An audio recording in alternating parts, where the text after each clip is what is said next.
Hello, and welcome to episode 222 of the Nerds at Large Gaming Podcast. I'm one of your hosts, Darby Hallman. I'm Jeff Mayo. And I'm special guest, Jacob Hamill. Still here. So trapped here. He's having a great time. Yeah.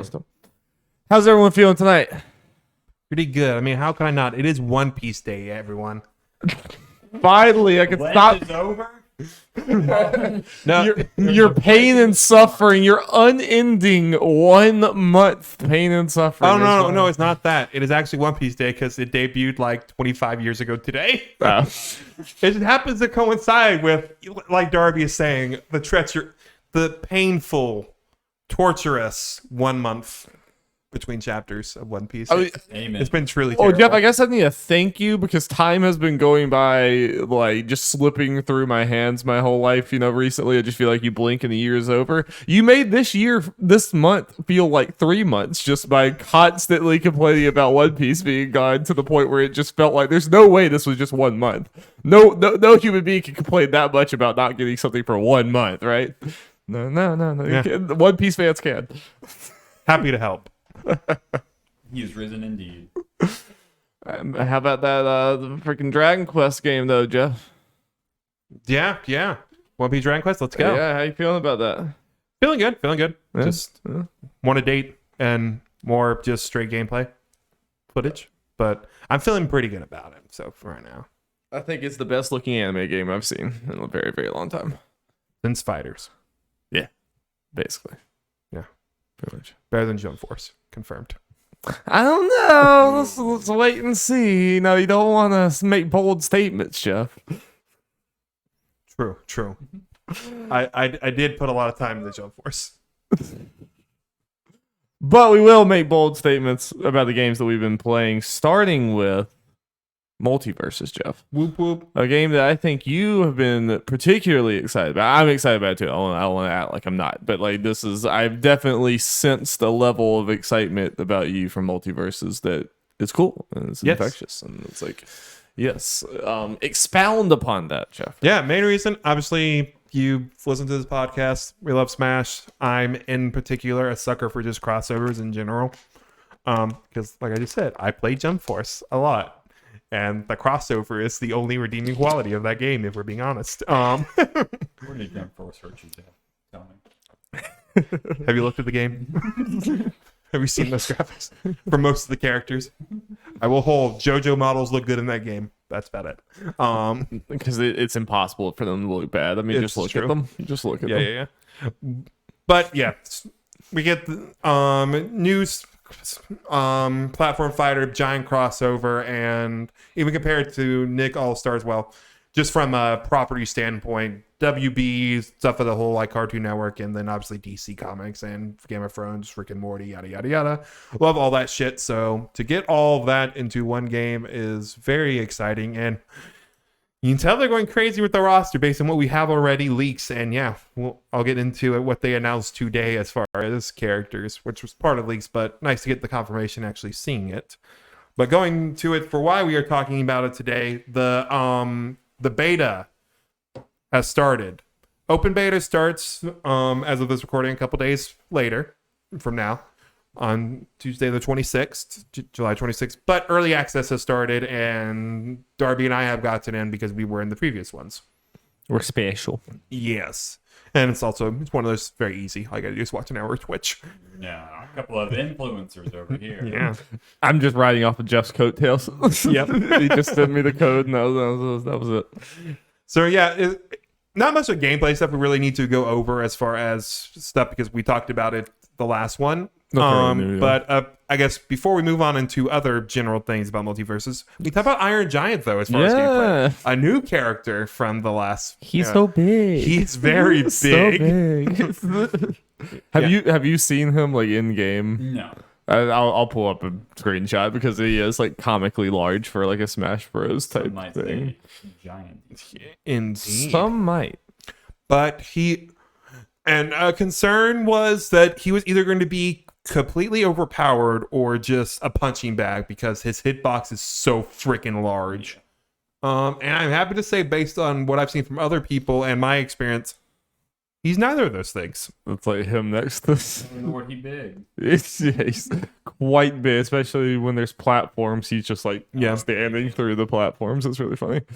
Yeah, I feel like so far early on, Iron Giant is pretty balanced. At the very least, he's not on one of the extremes, which is a good place, I think, at least starting place to be for that character, because he's a big, heavy character. So normally, a lot of times, they actually suck, or just straight up noob killers. True. Yes. Which, from what I can tell, Iron Giant is neither.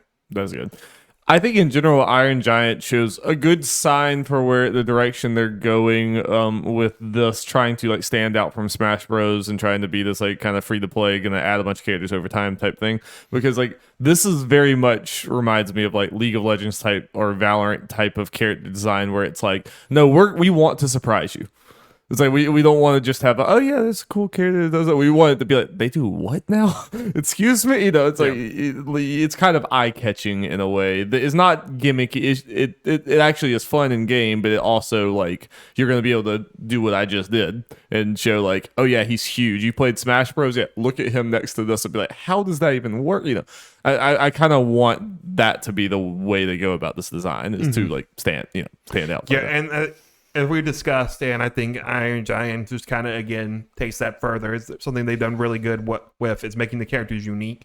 Where Smash kind of did this more towards the end of its, I guess, life. I guess as far as going for it's over. It is over. It's hard to believe, but it's over. As far as giving people unique like meters or mechanics and stuff, while Multiversus is just starting with that stuff in mind, because Iron Giant has his own rage meter, where if you go up, you just press Y to protect your friends, and he goes in, I guess you watched Iron Giant, right? Yeah.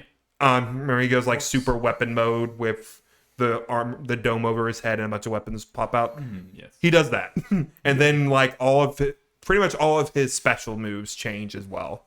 And I had not seen it actually done. But apparently your partner in co-op can pilot you. I have no idea what that actually entails, but it sounds fun. And the very least stupid, which is fun. Yeah, in general, I think this game is a way more mechanically deep game than Smash. That's not saying that it's like better. I mean, I think I like Smash better, but like they're both good. It's different in that way that I feel like it is. It's not quite to that level, but it's almost more akin to like a fighting game or a MOBA type thing where you're probably going to need to like go into the information tab at some point to read what the character does, because there's going to be, I feel like in Smash, even the most difficult ones, like towards the end, you can still kind of pick up, mess around with the abilities long enough and pretty much figure out what's going on.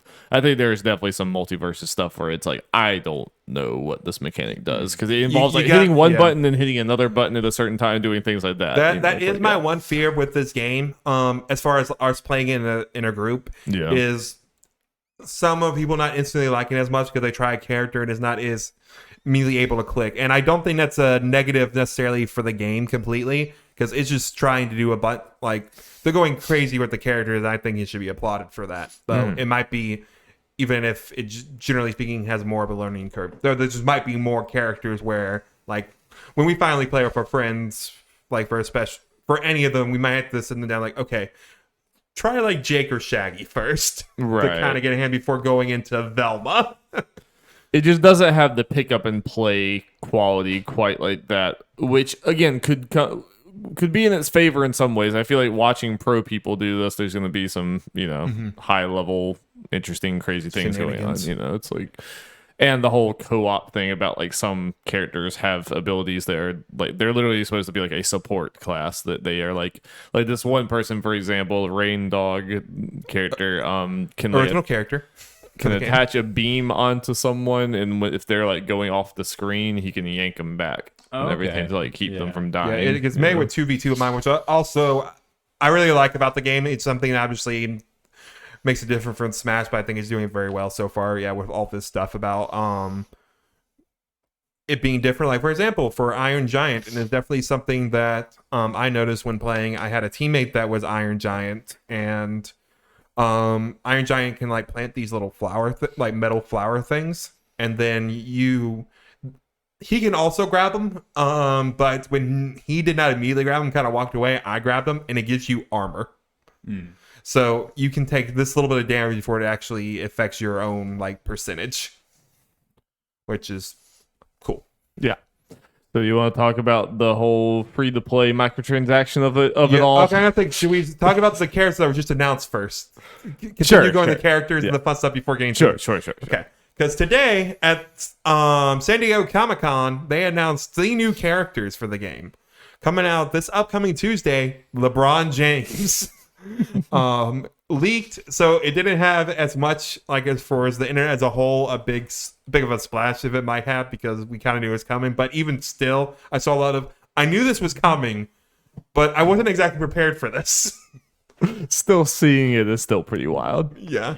And they actually show a gameplay trailer for him, and I like what I see. I mean, it is just him moving around a basketball, but they do the cool stuff with it where you're throwing the ball and stuff, and just one part of it, like, it rebounds off characters multiple times to hit multiple enemies, and then your teammate, I'm curious to see how exactly it works, because it like bounced off the 2 opponents, but LeBron's teammate Bugs like grabbed onto the ball, and it's like he was holding on to it. So I'm curious to see like how exactly that mechanic works. And yeah, it's kind of weird because I'm curious his exact price style, because he classified as a bruiser. So guys, Jacob, this is kind of going full free to play with classes and everything, like Darby is mentioning supports. But it looks like part of it is range with the basketball, like throwing it to hit people and that kind of stuff. Like, you saw crazy stuff where him going off stage and just throwing the ball ahead of them to knock them off. It's like, okay, I can see where LeBron can be crazy, which is funny to say. LeBron and Evo. And I guess the kind of weird thing about it is LeBron is not voicing LeBron, which so weird. It is a weird thing, but kind of one of those things, once you kind of sit down and think about it, it's like, in some ways it does make sense, just from a money perspective of paying him. And for sure, I just thought, again, it is like that's what just I'm hung up on. It's not a character that he's playing. It is LeBron James. Yeah, well, and it's fictional LeBron James. From Space he Jam. did a real person. in Space Jam. LeBron James, the character in Space Jam, had a son that was not his son in real life. It was a fictional son. Yeah, which is also weird. Yeah, and in the description on the website, it is. Yeah, I mean, and obviously it's just straight up Space Jam LeBron. Yeah, no, like they don't even call him LeBron James. It's just LeBron. Charles Barkley. Please.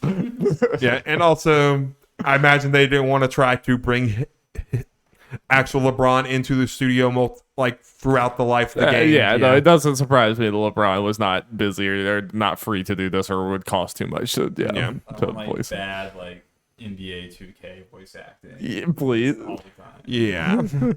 So we got LeBron. We knew it was coming. It's fun and goofy. I'm for it. I mean, I don't want them to do that kind of thing like too much, but as this is a one-off, I'm all for. I fully embrace it. I mean, like, people, again, I think people take this stuff too seriously with the, like, no, that doesn't fit or whatever. It's like, it's fun. Yeah. It's fun. Oh, yeah, I'm fine with it every once in a while, as long as, like, we still get the other crazy stuff as well. Yeah.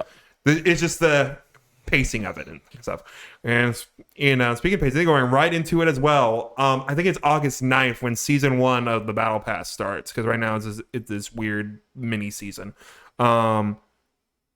Morty is coming out and going to be a playable character in the game. And at some point during that season, they don't have an exact date, Rick is joining his grandson. The fact that the fact that they're both coming separately is cool. Yeah, they're both separate characters. Yeah. And surprising to some people, I mean, we haven't seen his play style, so who knows? Morty is classified as a bruiser. So I'm curious to see that. I think in some leaks things, it talked about him having an axe for one of his moves. I mean, they could literally do anything. I mean, yeah, that's the fun thing. And they did say straight up, and we kind of knew Rick is going to use his portal gun. Yeah. He's classified as a mage/range character. So I think having them both, and them both kind of being the exact opposite classes, I think would be fun. And you can do all the Rick and Morty shenanigans between them. And yeah, they both needed to be in. I'm glad they are separate. They are both in. I'm glad we're getting them both this early. Hell yeah. Yeah, absolutely. So that'll be exciting. I'm curious, like, if it's going to be the season could be slightly Rick and Morty based. Now we just need Rick Sanchez versus Gandalf, the great battle that we've all been waiting for. Yeah, our whole life. And yeah, the Rick model is the exact same as the earlier leagues. So Gandalf is coming at some point, unless they ran into some rights issues, which was a rumor at the time, potentially. I hope not, because that would just be hilarious. LeBron versus Gandalf versus Rick Sanchez. The heroes of yore. So yeah, let's get into, like Darby was talking about, the free-to-play elements of this game, which we didn't know exactly going into it because we just had the alpha, which was not the full game. You couldn't spend money on it yet, yada yada yada. Now we can. And it's a little stingy. It's a little pricey, I'd say. So they have these founder packs that start at 40 and go to 100. I don't think these are necessarily badly priced for what you get for them, because Jacob, you don't get all the characters at once. Oh, also Darby, but they are also limited time, so eventually the founders packs, right? They're not going to sell them forever, so eventually that's going to be gone. It sounds like I saw some people saying they're going to be something like it afterwards, but may not be as quote unquote generous. But look at that. But also something, Darby, that's important, which might seal me getting at least the $40 one. Is, the characters that are playable for free right now is a rotating cast of characters. Okay. They never. I mean, I'm not against that as a thing. As a concept, because I know other free-to-play games do it and all that kind of stuff, and I think it can make sense. But they don't state this at all, like, on the menu and thing, and that kind of sucks. Yeah. Because people are probably excited for, like, oh, Jake and Harley unlocked, let's go. Like, I don't have to pay for these. But once the season starts, right, those will switch. But that makes it even more they really do want you to pay money to lock a character down, because if there's a character that you want to play, you're not going to be guaranteed to play them unless you've earned them through playing, but it's pretty ridiculously slow, or bought them, which they're pretty. We'll get into that, but we'll get into the actual earning of the stuff. But yeah, for the founders packs, I think it starts at like 15 for 40. I mean, this is not everything, but this is the most important thing as far as what I think is the biggest thing for the pack. So like the 41, you get 15 character tokens, so where you can instantly unlock the character and just have forever. So that's 15 characters right there. $60 you get 20, and 100 you get 30. So you get double what the current roster is. So what the roster is now, you get like the next 15-ish characters that are coming out, or not. You can decide not to get a couple of them. And to give you an idea as to the value, if you were to buy the premium currency to get a character, those are $7 a piece. Ooh, yeah. Which is not... Adds up. It adds up, but that's about what I expect. I expect the $5 to $8 range for a character. So that is a line. So... If you're planning on getting a lot of characters to play online, the founder packs are a good deal just for those alone, and then you get like the stuff to do the battle passes. Like the 101, you get 3 battle pass coins to do 3 different battle passes, which are probably going to be like $10 each. Yeah. So, yeah. But the important thing is, and I'll just go ahead and mention this now, which will probably make people, like, I know Darby for sure, be like, no reason to get any of this. Because in local play, which is in this beta, all characters are unlocked. So if you want to do local co-op, you don't have to pay for any of the characters. That's interesting. That's I would not expect that. I did not expect that. I figured I was going to have to unlock / buy the characters for us to play. Which, I mean, that alleviates the fact that the online is like kind of more of the worst version of that we could have expected this far. Because there was part of me that I didn't expect it to happen. But I was like, really hoping maybe they just lean into the cosmetics being how they make their money and whatever. Yeah. That's not. They're doing that. But I mean, I know this calculus is different for you because you're really, really into this game. I'm sort of into this game, and I really just want to play it with y'all. I really just want to play with friends and everything. So the fact that they're all unlocked there means that I will probably not spend a cent on this game. I'll be content to just play this locally with you guys and be great. So I do think that is a very big boon for that helps the chances of me playing it a lot more that way.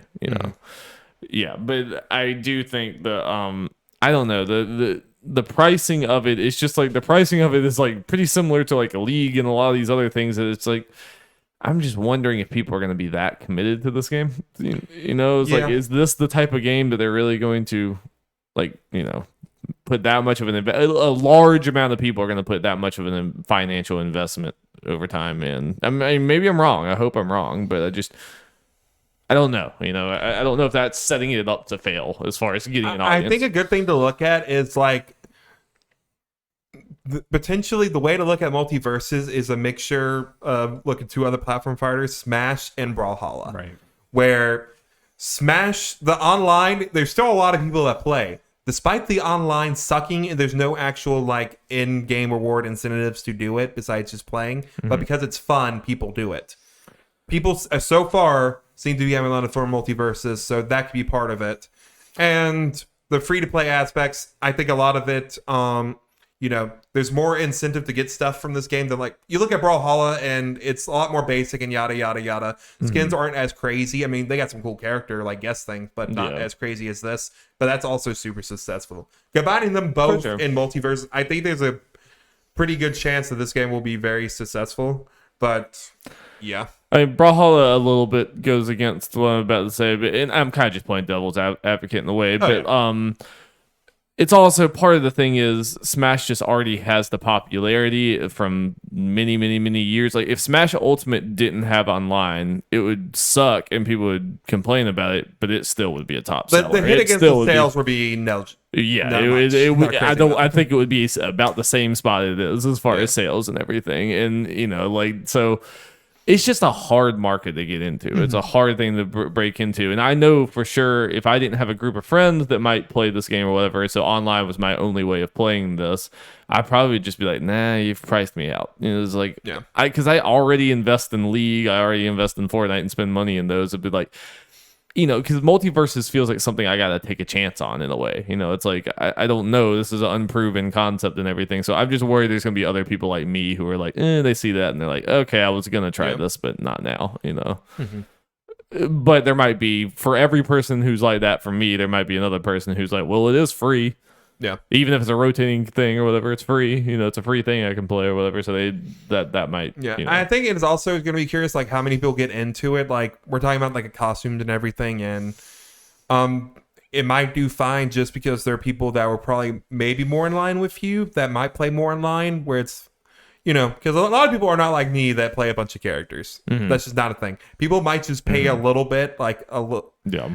Just pay, let's say, like $20 to get like 3 characters, and those are who they're going to main. And then every once in a while pay, or maybe with the in-game currency if they earn enough, depending on that, to get new characters that they find cool. Not everyone's going to want all the characters like I was going to want them. I was never going to do that for sure. I mean, yeah, I could probably just get Harley and Wonder Woman or something and You already got Wonder Woman. Easy. Right, yeah. She's like the only character you're guaranteed to get. Yeah. So, also, we're talking about the skins. To give an idea, people who don't know about the price, it is freaking insane. I will be talking about Gleamium, which is the premier currency in this game. It's not a rough thing, but just assume that like 100 equals $1. It's not an exact science, but it's close enough to where, just to make it simple. There are some skins that are as low as 800. The more basic ones, like Arya's one that I remember standing out. It's a cool costume, but nothing too crazy. So $8 for that skin. The animated series Batman, which is obviously going to be a very popular one. $2,000. So $20. Oh, that is almost 3 times the cost of the character. Which is why I will. Okay, I can't say I will never buy him, but odds are I will not be. That's a bit silly. Yeah. That's a bit silly. This is Warner Brothers, right? Yeah. Yeah, they're definitely in the position to. Well, let me put it this way: if I'm buying a skin, I'm not going to pay $20 for a Batman skin. Yeah. It'll be more if I'm like if I somehow earn some in-game currency and like $1 or $2 away, I would say fuck it, maybe. I mean, the extent of it. The animated Batman skin might become $10 like 2 years from now or something. yeah, that $20 is ridiculous. Yeah, it's crazy. My money will again probably go a little bit into the characters. I might get like the $40 Battle Pass to get some ones to do online. And depending how I get into the game, maybe doing battle passes every now and then. If they, because it looks like based on the one, there'll be some skins that are in there, like the Cake for Jake skin, which is one I want to go for because Jake's my main right now. So there'll be ones like that. That might be innocent. I mean, that could be an incentive for me to play at least every once in a while. Going for those. Yeah, it's interesting. We live in an interesting time in gaming, especially now that I'm starting to get into some of these live service games. Is like I start feeling like the more of them I actually get invested in, even spend a little bit of money or whatever, I start like feeling self-conscious about getting into others while I'm doing the, you know, 'cause it's like I know that bill starts piling up, and when you're adding money into all these different things. Even if it ultimately doesn't add up to buying the $60 games and stuff, it still just feels. I feel like My mindset for a lot of these is if I'm putting enough time to it. I mean, might be the wrong way to look at it because should probably take advantage of the fact that these are free, like especially like Fortnite. If I get up to the $60 point over a good bit of the time or whatever, it's like okay, that's fine. I mean, that's why I pay. I'm getting a lot of fun and time out of this. Okay, Then when we get beyond that, it's like, which is like I keep on talking about potential game when these founder packs like with Multiversus. I'm probably gonna get enough time and fun for sure. That'd be for that. So not why do that, and then because definitely the fear is they will not be nearly as generous for me to unlock 15 characters for $40 later on because the in-game currency there is 7. Yeah. We'll have to see. I think it's a mixed bag start, but the game itself, I think, is pretty mechanically sound. It's kind of what I said, where the worst part, the potential bad parts of it will be the monetization, which unfortunately, like you said, maybe one of the worst situations for it. Yeah, it's like we haven't really seen, Nintendo, of course, they march the beat of their own drum when it comes to DLC and microtransactions, and then Brawlhalla's, it's an indie game. I don't really know of it, like what its model is for skins and characters. I mean, I know it's free to play, and people could definitely give money into it. I think it's. Oh, is it? Yeah. I thought it was an indie game. Wow. Yeah, I'm not 100% sure. I don't want to speak like I know about Brawlhalla. But yeah, it's kind of interesting to see one of these being done by, a company like Warner Brothers, who has this, immense catalog to pull from and to mine nostalgia from. And it's like, yeah, you don't really, I don't know, it seems just kind of new. People are discovering the ways that companies can nickel and dime you in these type of games using, their big properties. Probably Smash Bros. They just kind of looked at Fortnite and see what they're charging us because, like, we look at it and it's like the skins aren't or kind of in the same realmish, depending on how you look at like Fortnite skins price-wise. But I mean, we're in some ways. I mean, we're getting into like a bigger discussion off of this, but like in some ways, we've been kind of. This is one of the areas where we're fortunate that Nintendo was a dinosaur. Because Nintendo could have been doing this the whole time, They have the nostalgia to play off of to do this kind of thing, but they don't. Partially because I think they don't know how to hardly, It's like they're just so old school that they're like, nope, we're gonna do, Yeah, they were looking build the for things. a post-content thing for like Smash was just the 2 fighter passes and costumes. Right. Because it's like Darby, damn well you would pay $20 for some cloud Oh skin. fuck yeah, of course. I mean, it was just like you have to pay fucking $90 to get Cloud and Sephiroth. To be like, fuck. Yeah. Well, I guess we'll see how this game develops as far as its how it prices things, how it affects its online. It's one of these you can't make any declarative statements right now. It's like it's how it goes in the final thing for me, Bob. There's still a shop icon there that's still blurred out. I think once the actual the main season starts, or when it goes into full normal open beta, that might happen. So there might be other ways to get some things that aren't as crazy. Like you might be able to use coins to buy costumes, but right now there isn't. Who knows? We'll see.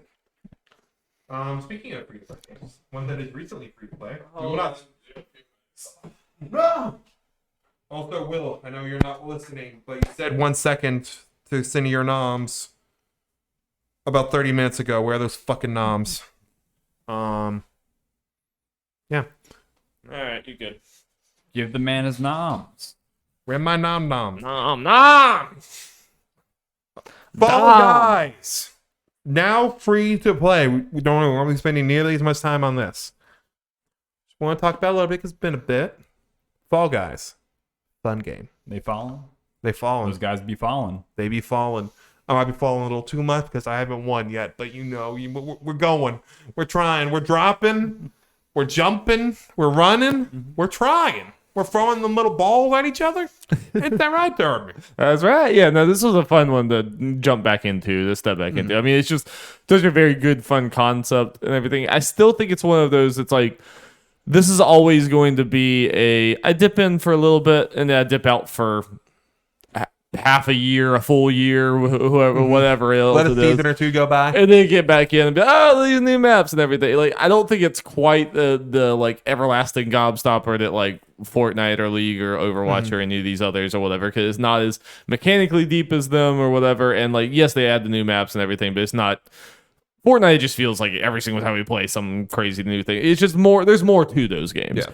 But that's fine. That's not like a criticism of it. I just think Fall Guys for me is I dip in, have a fun few nights with my friends, dip out, dip back in, dip back out. You know, it's like, which I'm content with that. As long as they financially are okay with that, I'm content with that. But yeah, so I think it's good. I do wonder where, like, how healthy the game's going to be in the long run, because I kind of see this. I think it's gotten a little bit uptick again. I kind of see that probably going back down until they release new things and then going back up. I think it's just going to be an up and down game, you know, in a lot of ways. Yeah, that's to see. Like, I think it's done well for them still. Like, you know, people meaned about it being a dead game, but I mean, the studio got so much bigger. I think it was on its way there if it hadn't been bought by Epic. I think being bought by Epic was a very good thing for this game, because like now they're getting crossover stuff all over the place. I mean, like, it's kind of the perfect thing to throw like the Fortnite type model onto this, because it's just a very, you know, you can throw a bunch of like IPs onto this. It kind of purposely doesn't have such a distinct style, almost like Fortnite. Fortnite style is very like elastic, and like you can put, you know, freaking Ripley from Aliens in there, and then also like Naruto, and it's like it's all just like, yeah, it's a playground. That's kind of what Fall Guys already felt like. They just didn't have the budget or the cachet or anything to do that. So I think Epic actually is a very good partner for them, and I mean, it probably helps. Yeah, you're talking about like with the crossover stuff that with Epic, so Epic can kind of like when they're going to talk to people, kind of negotiate for both Fortnite and Fall Guys at the same time if they want to. Get that kind of done. But yeah, I think they've done a good job as far as because I've dipped in a little bit every, you know, whenever the new season there and everything. So just kind of watching it as they progress with like different maps and stuff has been interesting. I think they've done a good job of keeping them like entertaining, and then even going back to like older stuff. They added this a while ago, but it's just very interesting to see like the ways that it has like new things to old levels. Like there's the match one or whatever, or you're trying to pick the fruit that it shows on there, and they'll just throw a big Yeetus on there just to like, you thought it was easy, huh? Yeah, it'll be the same multiple times, and then you'll get the one that'll be like some random added thing. Like they definitely they keep you moving, they keep you guessing on some of those things, which is good. It's just a fun thing, and I think something they're doing now, and I kind of consistently, hopefully they keep it up, is they have these very specific like shows where it's like 20 people, but it's just some random bullshit like Hexagon. It's just two or three rounds of just that, which is a group of people like where only a certain amount of people fall, then you get to the last one and do there, and then just kind of stuff like that. And I like that. I mean, it's probably old at this point. I just didn't know about it until recently. But the team thing, with the points, you can play a team of we had 4 of us, and so you're kind of, you get a point based on like how all of you do. So if like one of you finishes first, but the other one's last, it might, you know, it's like, it's about like overall team placement, and that's kind of a good thing when you're playing as a group, because while obviously playing normally it's fun, if someone gets knocked out in the first round, they're just kind of sitting there. But with this, it's like, okay, you know, no one's going to be left behind. You're all in or you're all out. You know, which is, it's kind of fun. It definitely made for a fun vibe. Yeah, I think it's smart. Have you ever played any Fall Guys? No, I haven't. I think you would like it. I mean, it's It's one of those games I would recommend to literally anyone. It seems whimsical. It seems like a game that's like, like you said, just throw on and play and enjoy it for a few hours. Especially being free to play is a huge one because I could care less about cosmetics. So it's like, cool, it's just free to play. It's like, great. I see myself grabbing a skin. Again, I have to cut myself off on that. I can't buy skins for literally every game I play. So Fall Guys, I am a-okay with not buying skins. But yeah, you should play with us sometime because it's a lot of fun. Yeah, it looks like fun. Yeah. Sure. I think we've been talking about. I know. Actually, Preston and Olivia, whenever we hung out with them last, brought up trying to play that soon. So. Yeah, I want to play. Okay, you didn't get to play when we did before. You're the one that wanted to play the most, so I feel bad. We need to get you in there. I'm the fallen guy. All righty, let's move on to that news. News jingle, Jeff. Jingle, jingle, jingle.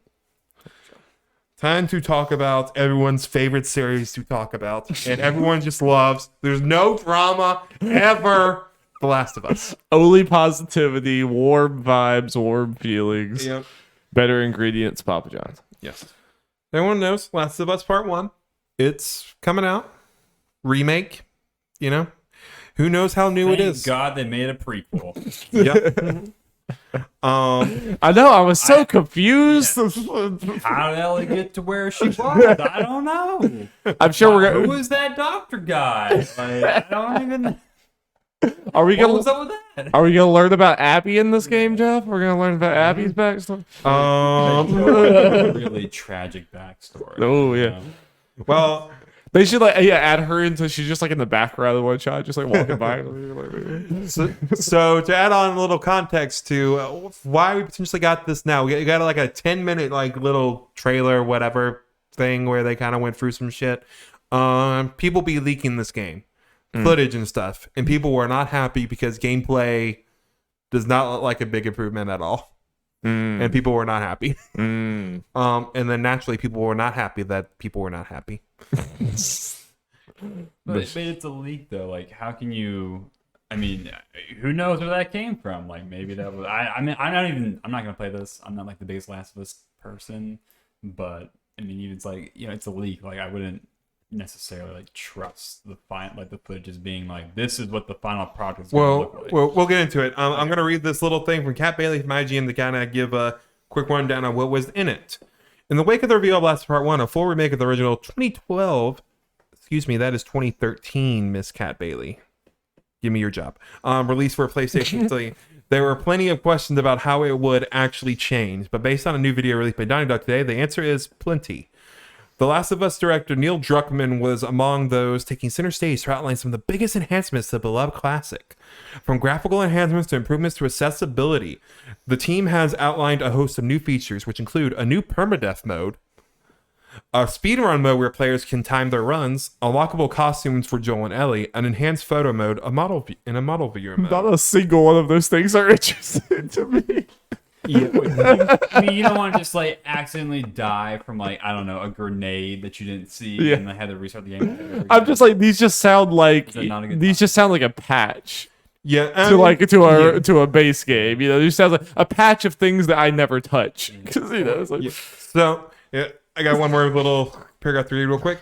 That's on top of big changes to AI, graphics, and controls, which aim to enhance The Last of Us at pretty much every level. For instance, the remake will utilize the DualSense's haptics to add tension as Ellie draws a bowstring, or to enhance the tactile feel of Joel and Ellie petting a giraffe. Feel that giraffe. Yes. So here's the thing with this. When this was posted, and then a bunch of people, some I assume before watching the video, were like, see, people are hating on this thing. You guys were shitting on this game, thinking no change, and look at this. It's like, well, this did not help what people's fears for this game were, which were primarily gameplay related. It's like haptics and AI improvements, that's cool. But people were hoping the structure and stuff like the game were like Last of Us Part 2 and were changed that way. Like, there are none of the stealth options, there's none of the dodging, there's no like kind of crouching and go into the grass like there was in Part 2. So based on, I have no reason to believe like the maps changed any, like the actual like in battles, right, environments changed at all, which was something I was hoping to. would potentially change me from. That's mainly what I wanted, and kind of what it sounded like they were kind of talking about happening. I mean, I think it was reasonable to think that. yeah, I mean, it's a full price game. Kind of fits into this in a way, but not to the level as they were kind of. No, I mean this especially on paper sounds like every other game that's like, oh, it's getting its PS5 version or whatever. Yeah. I mean, like it is a bit those aren't graphical usually. Yeah, it is. but Yeah, it is a step above, like, you know, The Witcher 3's got its PS5 version now. That'll happen all the time. It's not sold as a full price game, and they'll act like it's this big thing or whatever. It's just like, hey, it's getting that. Whatever. This is definitely a step above that, but I don't think it's a step above that to the point in which they're selling it. You know. Yeah. And now that I've seen all of this, I'm going to go back to my original knee jerk thing and say this shouldn't be a full price game. I think this should be a $40 game. Or something like that, you know, or 70 to noon or 50 at most. It's something like that, yeah. 40 to 50. Yeah, I'm kind of with that. I mean, people are like, people weren't talking about this with Shadow Colossus. That was a $40 game, which is part of the reason people were not as. And also the fact is that Shadow Colossus, you know, it felt like an older game compared to the time period of the time where. A part of the reason people were like, does need to exist is we got a very good, I mean, this is, again, especially when you compare them side by side, a very big graphical upgrade. That, you know, that is undeniable. Oh, yeah. For sure. But The Last of Us Remastered still looks very good, and it is playable on PS5 very easily. Like, you can download that thing natively, which is, I think, a big difference between this and a lot of the other, remakes that, again, is relatively... not that long ago, and readily available. Yeah, I have complicated feelings, guys. I still think in a vacuum, it's just kind of cool. Even from a graphical level, now if I showed someone The Last of Us as a series, they could play Last of Us 1 and 2, and it looks like a modern game all the way through. Yeah. Like, you have none of the, this one looks a little older or whatever, you know, it still looks good, but it looks a little, you know, there's just none of that at all. It just looks. They basically have the same graphical fidelity from part 1 to part 2. I mean, in a vacuum, that is a cool thing, I think. I think it was just the, like, how much of a big deal they made of this and the marketing thing and the fact that it's full priced and all this everything. It's just like, that's where I kind of feel like they're setting themselves up for the kind of internet dragging that they're getting now. Yeah. Because they set it up in that way, if that makes sense. Yeah. You know, it's like, especially since, like, maybe it's just because of the information we're getting from this game that it's standing out to me more than other remakes. But when I hear, like, made from the ground up, I expect, like, you know, kind of big changes. Like, but the fact that they are keeping all the performances, like you guys were, joking around about, oh, will they add story elements? There's going to be none of that because they've not recorded anything new. Like, it's all the same, literally the same recordings. We live in a post Final Fantasy VII and Resident Evil 2 remake world, Jeff. This ain't enough.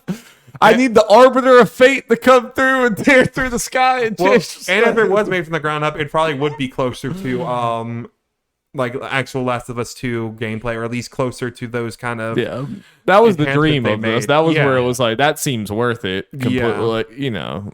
That seems worth this being a project, worth everything. Which, you know, this is going to be a fun thing. I mean, Last of Us Part 1 is one of my favorite games of all time, and this is going to be the best way to play it. It's just not by as much as I thought. Or like I thought, you know, like you were saying, and like you were telling me, and I believe it, there was reason to believe it. It's like, oh yeah, this is just going to, like, when Ellie does the run and jump and crouch and all the crazy stuff in Last of Us Part 2, it's like, that's just going to be in here. You know, it's like. No. Yeah, it's like, I don't know, but like it feels like probably as they were trying to develop this and maybe make it like The Last of Us 2, that they realized that the level design for Last of Us 1 is not made for that type of movement, that type of. Well, and that would be action. A huge ass undertaking. Yeah, that would be a colossal undertaking. Yeah, we're going to spend all this time, all this like, game development energy to remake The Last of Us Part 1, which is already available on the PlayStation 5. And not that old. Yeah, just not that old. It looks, I mean, honestly, the PlayStation 3 version looks pretty good. Well, and the remaster is one of the better remasters out there, as far as, you know, like you said, the one that you can get on PS5 right now already looks pretty substantially better than the original, you know. I mean, it's just it is conflicting because, like, you know why it's getting this treatment. I mean, it's because it's as popular as it is. It's like Sony's prize, like darling and everything or whatever. And but the there's HBO show. and the HBO show. They're trying to make this into a thing or whatever, where it's like no other game that was like already got the treatment that it got would also get this, you know. Yeah. Outside of like if Bethesda gets bad enough, they'll be like, we're remaking Skyrim. Yeah. Honestly, I could see that at some point. Skyrim remakes actually Elder Scrolls 6. You heard it here first. Yeah. Yeah. So, I don't know. I mean, I guess last thing, are you gonna buy it? Me? Mm-hmm. Definitely not day one. Yeah. Odds if I mean, I will play this at some point in time whenever I feel like replaying The Last of Us. Yeah. I will be shocked if it's this year. Yeah. Unless I have time and Olivia buys a copy and plays on my PS5. Sure, yes. That's the only way I can see myself playing it this year. Yeah, I'll probably just borrow Olivia's copy. Yeah. I mean, she'll have no use for it because she'll probably, hopefully, be using my PS5. Part of me is like, I hate that every Last of Us discussion does become so negative. I do love both of those games. I love them to death, but it's just, there's always just some shit around it. You know, it's like, I don't know. But is there shit around Yakuza, Jacob? Oh, I don't think so. I mean, you But it's pretty jolly. Yeah. Yeah. Pretty good vibes. Yeah, you can probably throw shit. This guy from Ryan Dinsdale from IGN. The first images from Yakuza 8 have appeared online, revealing that various characters will be turning from the previous entry, Yakuza Like a Dragon. Yeah. As reported by Famitsu, a behind-the-scenes video from YouTuber MMA fighter Mikuru Sakura gave a tour of developer Ryuga Gotoku's studio, alongside a brief look at Like a Dragon heroes Ichiban Kasuga, Koichi Adachi, and Yu Namba in the new game. Yakuza 8 will reportedly be set in a new town, and we will also learn that Asakura himself would be appearing as a character in the game. Kasuga has also had somewhat of a makeover, seemingly now appearing with his hair tied back instead of his iconic wild hairdo. Whoa. Who is this man? These are the big changes we want to see. So where's your height level? I know you have not finished Like a Dragon. Yeah, never been. I mean, listen, like, I mean, that's like, you know, like a 120-hour JRPG. I didn't realize it was that much. It's that long. I mean, I found it to be super long, and I mean, I'll probably play Yakuza 8 at some point. It might be a day one purchase. I mean, we'll see. And the thing with the Yakuza games is that they are always iterating on themselves, and like I know with 7, that was their first attempt at like doing a turn-based. Yeah, and we know they're going to continue that with this one. Yeah. So, you know, I'd be interested in seeing, like, how do they improve the combat from their first go at it? Because even though I did enjoy the game for a long time, but then just the way that how long JRPGs usually go, I just got tired of it at a certain point. So, I mean, we'll see. I mean, this could be the one that really clicks with me. Yeah. But I'm glad that the characters are returning. I think Ichiban was a great character. I liked all the supporting cast. So yeah, I mean, not much to, you know, it sounds like a Yakuza game where they're gonna maybe use parts of like the city from 7 and then add more locations, and they're gonna get celebrities like, I don't know, MMA fighters or like dudes that are really just like famous in Japan from like commercials or like porn stars or whatever. Yeah. Yakuza games. That's what they do. So yeah. Yeah. You play the Judgment games? I played the first one. I've not played the second one. Gotcha. Yeah. Those are good too. Yeah. At least the first one is. I can't speak for the second one. I think people like the second one. I think it reviewed pretty well. Yeah, I think it is interesting that, they kind of completely changed Yakuza and just kind of made the kind of spin-off-ish game just the normal Yakuza gameplay. Yeah, and that's fine. I mean, they made so many Yakuza games with that, you know, same kind of combat style for so long. So it's cool to have them change it up and do something different. Bring those samurai games to the West, please. Those would be cool. Yes. Well, for samurais. All right, moving on. It finally happened, boys and girls of the world. Bayonetta 3 has a release date. Never thought it would happen. It's here. Yep. October 28th. We got a trailer. They just dropped on a random like Tuesday morning, as Nintendo likes to do every once in a while, and blow people's minds. Everyone's favorite witch is here for the witchy season. Yep. Yeah, I didn't even think about it. Yeah, Halloween, let's go. Oh, yeah. And also another freaking October game. Yep. It's a bloodbath in there. The crazy. But she's as fabulous as ever. Yep. that is a Whipping her hair, Bayonetta, yep. Bayonetta ass trailer. Yes, it is crazy. And all that kind of stuff. I guess how'd you guys think about the trailer? It's a good trailer. That is Bayonetta. Yeah. The reason I ask is because I've seen a lot of negativity towards these last two Bayonetta trailers. I mean, I think Bayonetta is making a game for Bayonetta 3 is a game for Bayonetta fans. Well, that's I do not think it's trying to get anyone Bayonetta else. fans Yeah. also have not liked them. That's weird. Yeah, that's odd to me. I mean, I think it's looks- partly because the focus on like kaiju-esque battles, the big guys. Like, I kind of, mean, like, we are as in an the- outsider perspective, like the crazy action combat. I can appreciate that they're doing something different from the previous two games. We're in game 3. Yeah. I think it's okay to have like some gimmicks, some other things going on. You know, Yeah. it's like this is it. This game's identity. Obviously, it's probably mostly going to be the Bayonetta gameplay, and everything. But I think it's okay to mix it up and be like, we got something crazy in this. Yeah. It's the third game, Yeah, you have no idea like how often that's gonna pop off. Yeah. From the trailer. and we just have so many damn hack and slash games. Like I'd love for any of them that's like this is why we're different. I think that's cool. And like nothing about like looking at, because I played Bayonetta 1 all the way through. I have not played Bayonetta 2, but like nothing that I saw in there was you're doing Bayonetta wrong. It's like, no, that looks like Bayonetta. This looks like, Yeah. it looks like they get the vibe. They understood the assignment, Mm-hmm. Yeah. I'm curious to see how it does. Obviously, from a sales standpoint, I'm just always curious about the franchise and just kind of like how the game is, considering Platinum's less than stellar track record recently. Yeah. They haven't had a win in a bit. Yeah. So yeah, I guess like a lot is riding on Platinum with this game. One because it's Bayonetta. It's like the series that kind of like made their name. Yeah. Big to begin with. And they they're do need to win. more on that later, but Platinum's getting very ambitious. Yeah, I think we discussed this. If I remember right, like the last one that you consider a win was Astral Chain, if I'm remembering And even correctly. that's Yeah, it's even, questionable. Yeah, it's kind of a win. It's a good. it reviewed well. I think it's well. sold surprisingly Yeah. well, right? Yeah. I think a review roll enough sold enough that I would consider a win, especially when you compare it to Platinum stuff Yeah. a little before and after, besides Nier Yeah. Automata.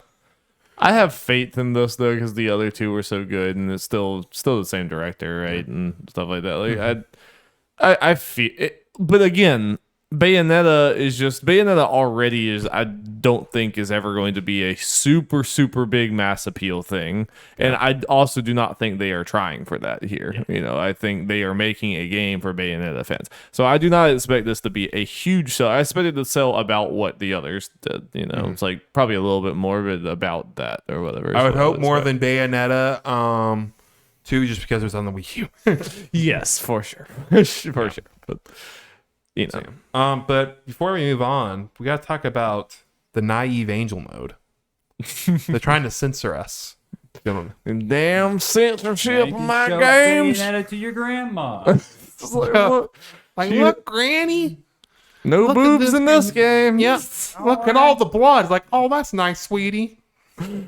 Yeah, so if you don't know what we're talking about, they introducing a mode that I don't know exactly what all it does, but it basically makes it more safe for work. So yeah, pretty much they have a video just showing the thing. It's like, when Bayonetta uses her powers, like because it's her hair and her clothes are hair, she gets naked. It pretty much has her so the clothes stay on. Yeah, that's the thing that you don't really think about. That Bayonetta is just covered in her hair. Hair, yeah. Just hair all But the way I down. think it's kind of like, at most, it's kind of like in Smash, which might have been kind of an inspiration for this. Who knows? Where when she uses her thing, it's just kind of the hair on her like hands and feet might disappear.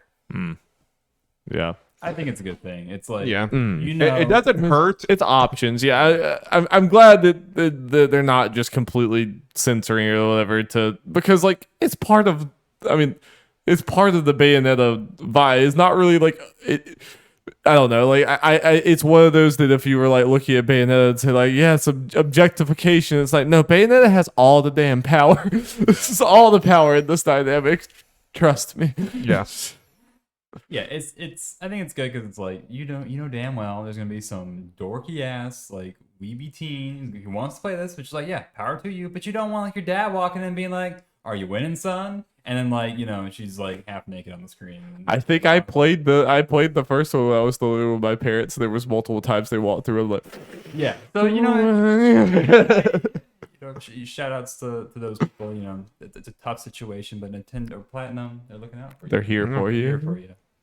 And I still, I kind of buy into the conspiracy that the only reason they're doing this is so they can make the base version even more raunchy. But they're like, hey, look, you have an option, so you can't complain. If you're gonna complain, then you should be playing the kiddie option.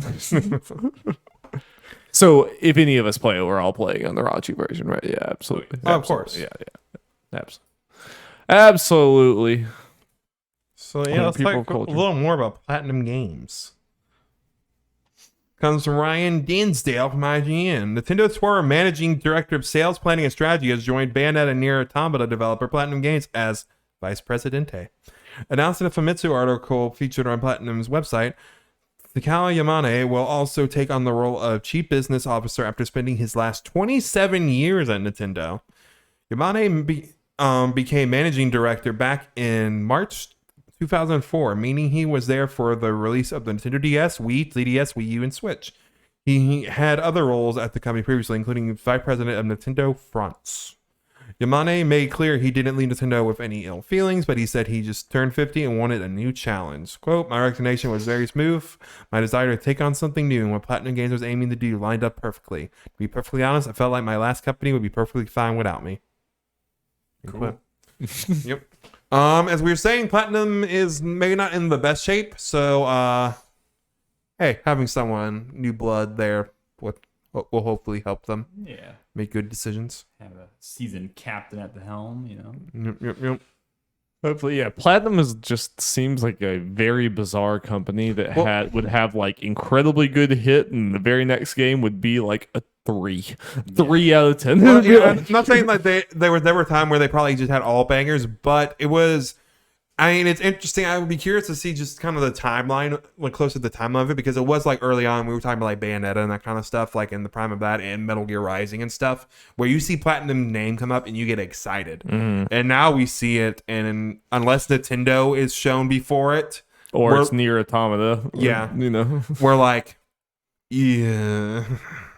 What's this gonna But be it's like? weird because there's still always, when you see it, there's a chance. Yeah. Like they still have a vibe. They have a style of combat that is uniquely their own, and when it hits with people really hard. So it's like, I wouldn't say their name is completely in the mud, but now it's like a toss up. It's like, Yeah. who knows? I guess that's why the Nintendo Who thing, knows? because since Nier Automata in 2017, and if I'm forgetting a game, just let me know. I feel like their only win was, again, a Nintendo game, and that's why people, and Bayonetta's obviously still being things, that's why I was saying Nintendo and then Platinum is about the only time people have gotten kind of excited at this point, or felt happiness related to the games. Because let's not forget Babylon's Fall. Yeah. Because everyone else sure did. It did come out, right? Yeah. Like I knew the previews and stuff had gotten awful. It was like I the think actual game within came a out, right? month, there was one person playing the game on Steam. Oh, Oh, God bless that one guy. yeah.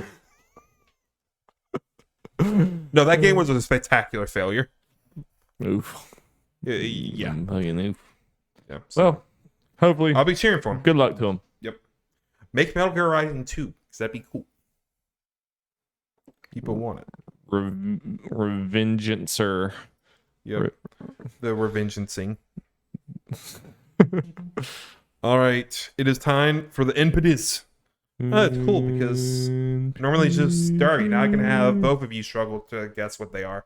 You ready to feel like an idiot? Yeah. Oh no. All right, let's get into these fun business. Blah blah. Okay. Sadly, I have listened to the Easy Allies podcast, but I don't know how much I remember. But they did go over this, so I'm sorry, Jeffrey. I know. I mean, most times that happens, and you still do horribly. True. I'm just spinning facts here. I'm sorry. I mean, he's not lying.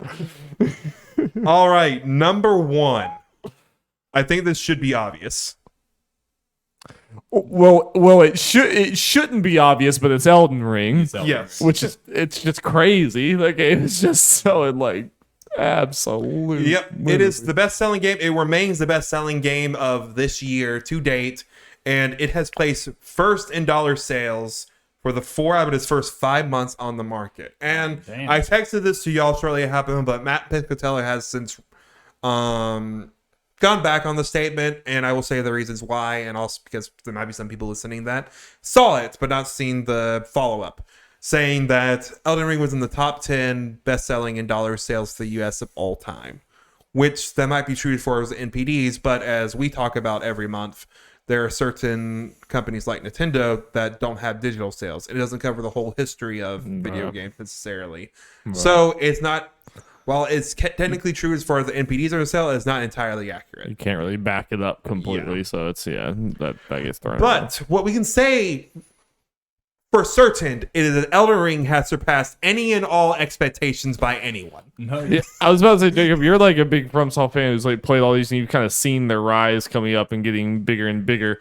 I mean, even you have to be pretty fucking shocked by like just how big this is, right? yeah, just how big, how like, you know, I mean, the Soul games have always been like pretty popular, but like it's like I didn't think it was hard to imagine how like Dark Souls could get like any more bigger, any more like popular than it already was, because it was already like a very successful franchise. But Like- here we are. Like, was it a week or a month that I got the 14 mil? I don't know, something. Yeah, it's something insane. That was the first number they did, and that was at the, let's say it was a month. That was almost like 4 or 5 months ago. Yeah. And it's been number one almost every month on at least on NPDs. Like, it could easily be, it could be past 20 million in half a year. Yeah, it's still like groundbreaking numbers. Jacob, just try talking a little bit closer to the mic. Oh, yeah, no matter. Your mic is on, but yeah. Okay. So it's whatever. Because I think when we were talking about those initial sales, like first month-ish, whatever it was, sales numbers, they were like Bandai Namco was talking about their expectations being at like 6 million for like the year or some shit like that, or 6 million in that time frame. But it obviously way surpassed their thing, and obviously in anyone's. It's just like when we talk about like we'll talk about like GOTY nominees for Game Awards. We usually talk like, okay, FromSoft will probably end up being nominated, but is there a chance we'll win? I'm not even going to bother with a bet as far as who wins, because it's going to be so far away in Elden Ring, because the only thing going against FromSoft games was they were kind of niche compared to a lot of games. You cannot say that with Elden Ring. It is bigger than every other game on that list. Yeah, absolutely. I mean, I was prepared to say that, oh yeah, God of War, and it might have a race. I don't think they will.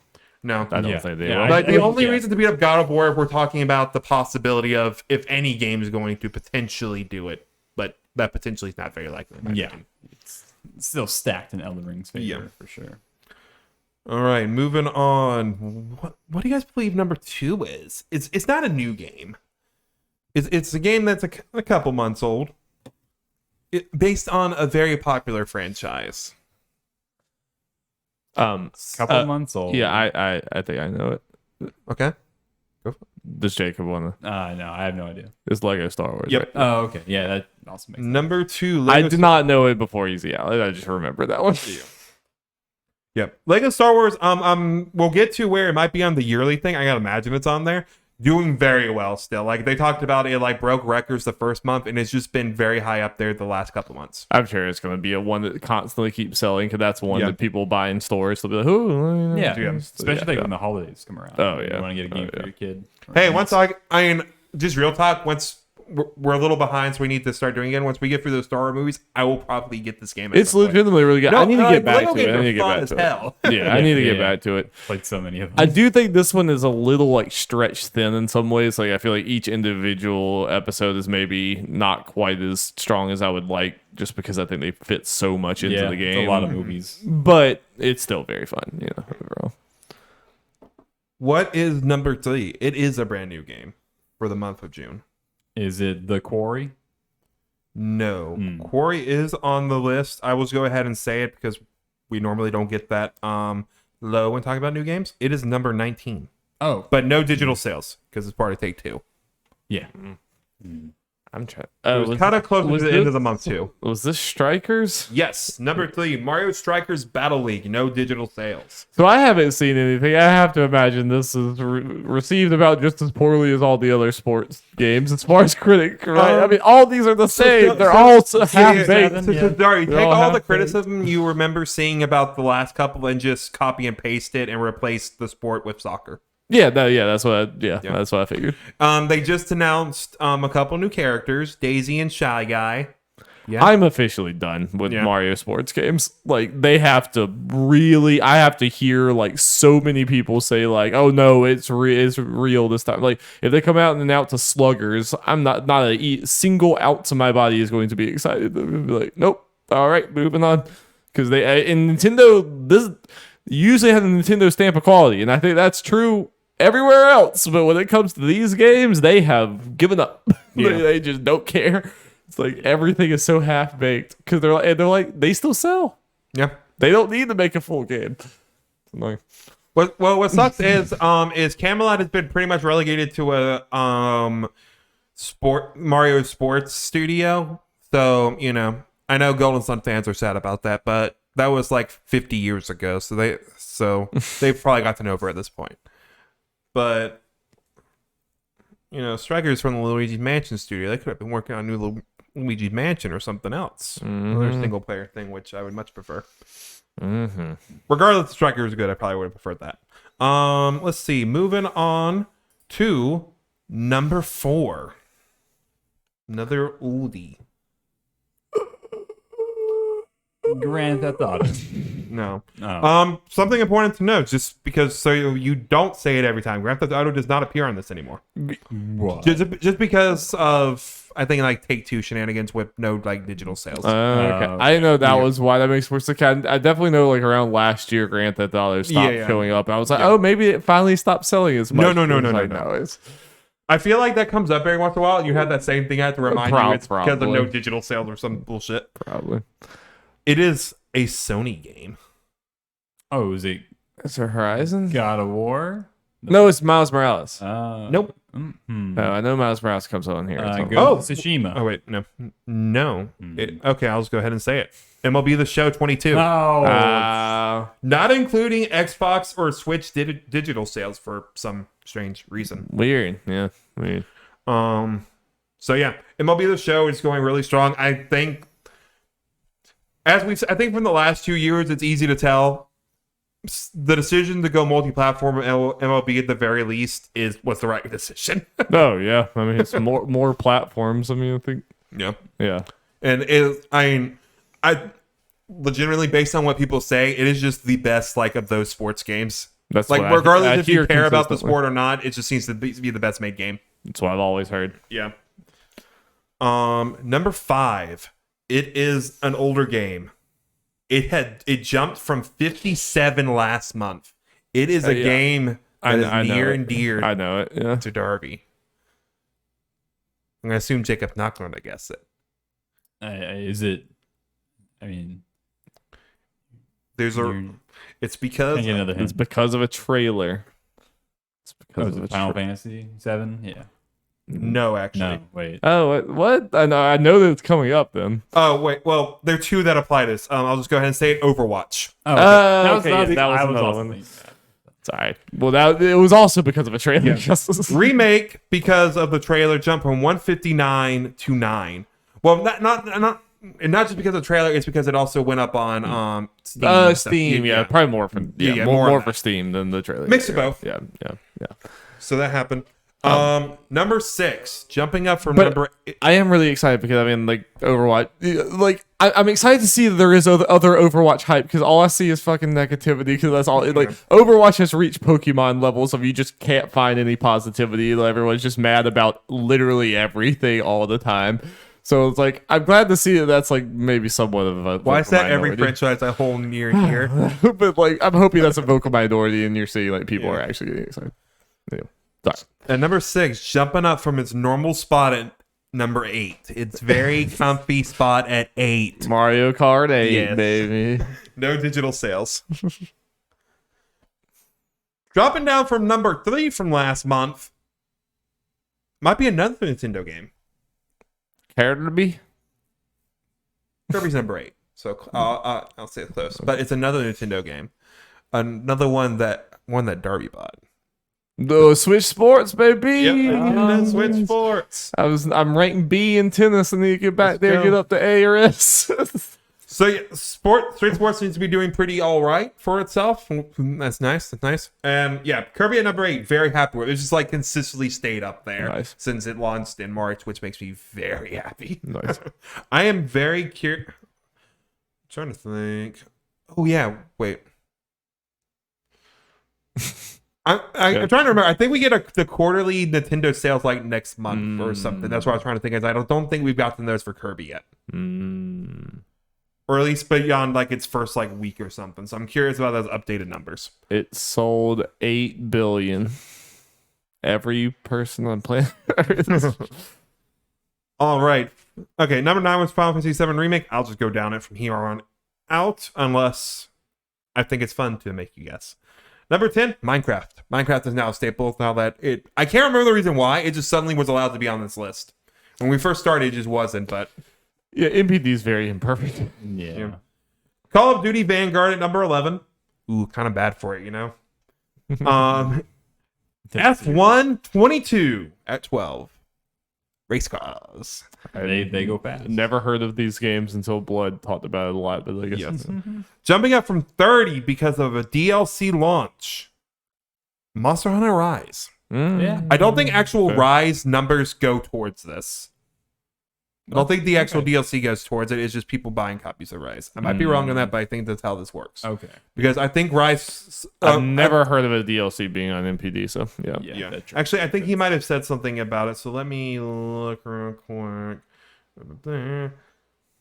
Yes. Yeah, pretty much saying the Sunbreak expansion. I can't remember the number, but I think they showed that Sunbreak sold like crazy well for the first little bit. Like it sold multiple millions just of the expansion, and that Rise has crossed 10 million copies, if I'm not wrong. Nice. So Monster Hunter is just... So yeah. There were some talks about, is World going to be a one-off? No. Yeah. Monster Hunter's here to stay. We're better for it. I have no idea why this happened. Jumping from 56 to 14, Demon Slayer.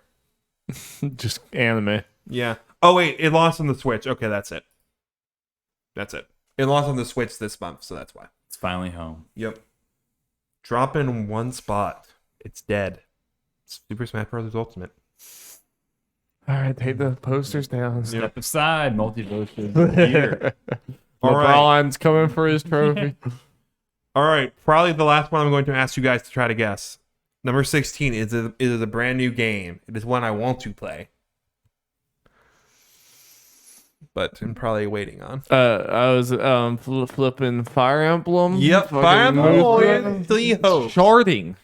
Yes. Charting. At number 16. Yeah, I think it would be only a couple days come out at the end of the month, and it is a Warriors game of a game that's not the popular but not the most popular, so Yeah. you just cut the amount of potential players down. Yeah, I fraction. wouldn't be surprised if it wasn't for the like few day thing there. I wouldn't be surprised if it was like up in the like early teens of the NPD Yeah. or whatever. 'Cause Fire Emblem is pretty. Fire Emblem and Muso, both of those are more popular than you think. You know. Yeah. But yeah. And I think probably people kind of Fire Emblem. I can imagine this could have some legs just because Lee House's fans who's hearing how much of a way of a weird, not sequel, whatever thing, how much it like Lee House it actually is in a lot of ways besides the actual combat will probably get people to buy it as they hear about it. Yeah, it has a very robust social thing. I mean, it has like more of the social conversations than the actual base game does. Yeah. It's just ridiculous. Number 17 charting and very controversial game, Sonic Origins. This game apparently does not win. There was a new Sonic game. Yeah. What? It's a collection of the old shit that's apparently very bad. Oh, is this the thing that Kyle had you could buy spend extra yeah. money to have They had so many ridiculous things you could spend money on before the game comes Chili out. dogs. One of them was like an interactive main screen. Well, in the devs for it have come out to say Sega fucking sucks and would not actually give them time, so that's why it's shit. Yeah. So yeah, Sega, no. no. Dropping from number 10 to number 18, Pokemon Legends Arceus. Nice. It came out a while ago. Yep. Just wait till Scarlet and Violet come up. And we're gonna finally have it on here. I think this is the first like actual main Pokemon like new generation launch where the NPDs will actually have both versions as one game. Because like when Sword and Shield launched, they were like 3 and 4 or some like 3 and 4 because they counted them as separate. No, it's like they're number one. We know. Yeah. Like I said, Quarry at number 19 and number 20. I actually forgot last month it was not on the chart, but it rise back up. Spider-Man Miles Morales. It has basically been on the chart every time since it came out. So. Yep. We're gonna go through the top 10 bestsellers for this year so far, just real quick.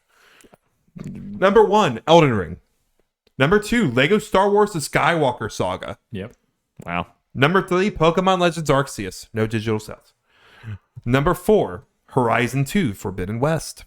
Number 5, MLB The Show 2020. No Xbox or Switch digital sales for some weird reason. Number 6, Call of Duty Vanguard. Number 7, Gran Turismo 7. Number 8, Kirby and the Forgotten Land. No digital sales. Nice. That Feels good. That does feel good. Number 9, Mario Kart 8. No digital sales. And number 10, Madden NFL 22. All right. Yeah. Yep. That is. I mean, good. Horizon's higher up now. I thought Kirby being on there is really cool. Obviously, Elden Ring just fucking. I'll actually say number 11 real quick because I think it's an interesting one. Just right outside of number 10 at 11 is Nintendo Switch Sports. And it jumped from 13. But like, yeah, several of those even beating the sports games. Even though MLB The Show is probably it's probably at least a place or two higher than you think than it looks like because it doesn't include all these things. But still, Yeah. you know, it's like, yeah, still, cool, Good shit. That's All really right. good shit. It is time for other news. Other news. Other news. Other news. Yeah, I don't think Jacob is sending me his things. I'm just gonna have you guys do the yours. You mean anyway. Will Jacobs Will. right here, Yeah, sir? excuse me. You're the same person to me. I will not let you accuse my client. All white men look the same to me. Fair. All right. Well, you heard it. Will hates Jeff. You heard it right here. It's true. Avatar Frontiers of Pandora delayed until at least April 2023. Check Gotta on get Dawn. You gotta get those blue people just right, you know? Yeah. So Jeff Grubb has kind of given a little information, at least as far as what he has heard, that the game looks pretty, but apparently the gameplay is rough as hell. Jeff just throwing him under the bus, huh? Yeah. So it's also, I guess they did do a fiscal year. It's just always weird when I hear delayed, but we don't actually usually have a date. Yeah. Yeah. But It's like you This didn't one even, is- you didn't even have to say it. yeah, still expecting to see it at Ubisoft Forward, at least some kind of update for it in September. Just a pretty cinematic trailer hiding all the Yeah, little Flaws. quick glimpses of gameplay probably, but not enough to see like a. You're probably not going to get like 5 seconds in a row of gameplay. It's a Temple Run knockoff. Yep. Endless Runner. I really hope it's lore crucial. You must play the game to understand. James Cameron the actually movies. wrote it. The game. And programmed, apparently. and he's Yes. in it. Yes. He is the character you play as. Dragon Ball The Breakers come in October 14th. Are you sure October's the month you want to jump into the fray on? Are you Halloween, sure? Are you sure? Halloween! For your Dead by Daylight S Dragon Ball game. Have you seen this game, Yes. Jacob? I have not. So you're like regular people, but you're running away from like Frieza, Cell, and Majin Buu Oh, in Dragon Ball. you know what? Yeah, I bet you explained this to me on like the last podcast. I just Probably. totally forgot. 'Cause I'm like, oh wait, that sounds familiar. And they showed Frieza being playable. It's like, we're announcing Frieza. It's like, but he was on the cover. Hey, Jacob, that's fair. That's fine. Don't feel bad about it. And the game looked rough, but I think it's like they're selling for like $30. This game is going to come and go, and we've already talked about it on too many different podcasts for how little amount of space it's going to take in our minds in approximately 3 months. What were we talking about? Moving on. Grounded from Obsidian is getting an animated series. Why does everyone jump the shark on all their game series before it even comes out? You have a new IP, and before it even comes out to know how successful it is, you already start making movies. Well, at least this game's been in early access for a bit and coming out like It has. next month or something, or the month after. One of those. But I mean, yeah, one of those concepts. It's a pretty basic concept or something, and I think one of the main guys behind Star Wars: The Clone Wars animated series is working on this. Oh, So that's good pedigree. Wait, is it like Gendy Tarkov? Let me look to see the exact thing. I should. Okay, here we go. I mean, it's basically Honey, I Shrunk the Kids. Yeah. Something tried and true formula, I suppose. Star Wars: The Clone Wars writer Brent Friedman is a tested adaptation. Oh, the writer. Okay. Yeah. And Brian Goodrick, who has previously worked on Halo video game series, is set to direct. Yeah. Cool. Yeah. The Clone Wars animated series is pretty sweet. Yep. Kirby's Dream Buffet announced. Coming this summer. It's Kirby, the Fall Guys. And local player only. Wait a minute. Instead of like little pill dudes, what if they were puffballs? Oh. Completely different. Instead of running, they roll. Ooh. And instead of obstacle courses, it's cake. It's the Big Edis, this master Yep. hand, just fucking. Yeah, and Master Hand's in it for some reason. Let's go. It's basically just the whole Sakurai cinematic universe, Yeah. The Celestial Realm. Kirby and Master Hand are the only two characters Sakurai actually likes. He hates everyone else that's in Smash Bros. Depending on what it actually is and the price, I might just cop it just for a couple fun group nights. That's about my expectation for this game. Yeah, most of the one. Kirby spin-off games kind of seem like, I don't know, they end up being looking too basic for me. It looks like it has a fun skeleton at its very basic core, but it just seems like it would be like junk food. It would just immediately. This one, it could be one of the best ones of those, but again, that's why I kind of said wait to see how it actually is, to see what all is actually in there, like how many actual games and how the structure is and all that. Undeniably cute. Yes. Yes. And jolly. Speaking of jolly, Teenage Mutant Ninja Turtles Shredder's Revenge sold over 1 million copies in a week. Whoa, Turtle-tastic. Wow. Whoa. Don't you like beat 'em ups, or did I make that up about you or whatever? Were you planning on getting this game at some point? It does look pretty good. So. Yeah. I keep on forgetting, Jacob, especially with that in mind. I have Game Pass. Do you want to play co-op with me and Darky and we go through the game? That would be fun. Yeah, I'd be down with that. I mean, I think it's very short, so Yeah. it would be fun.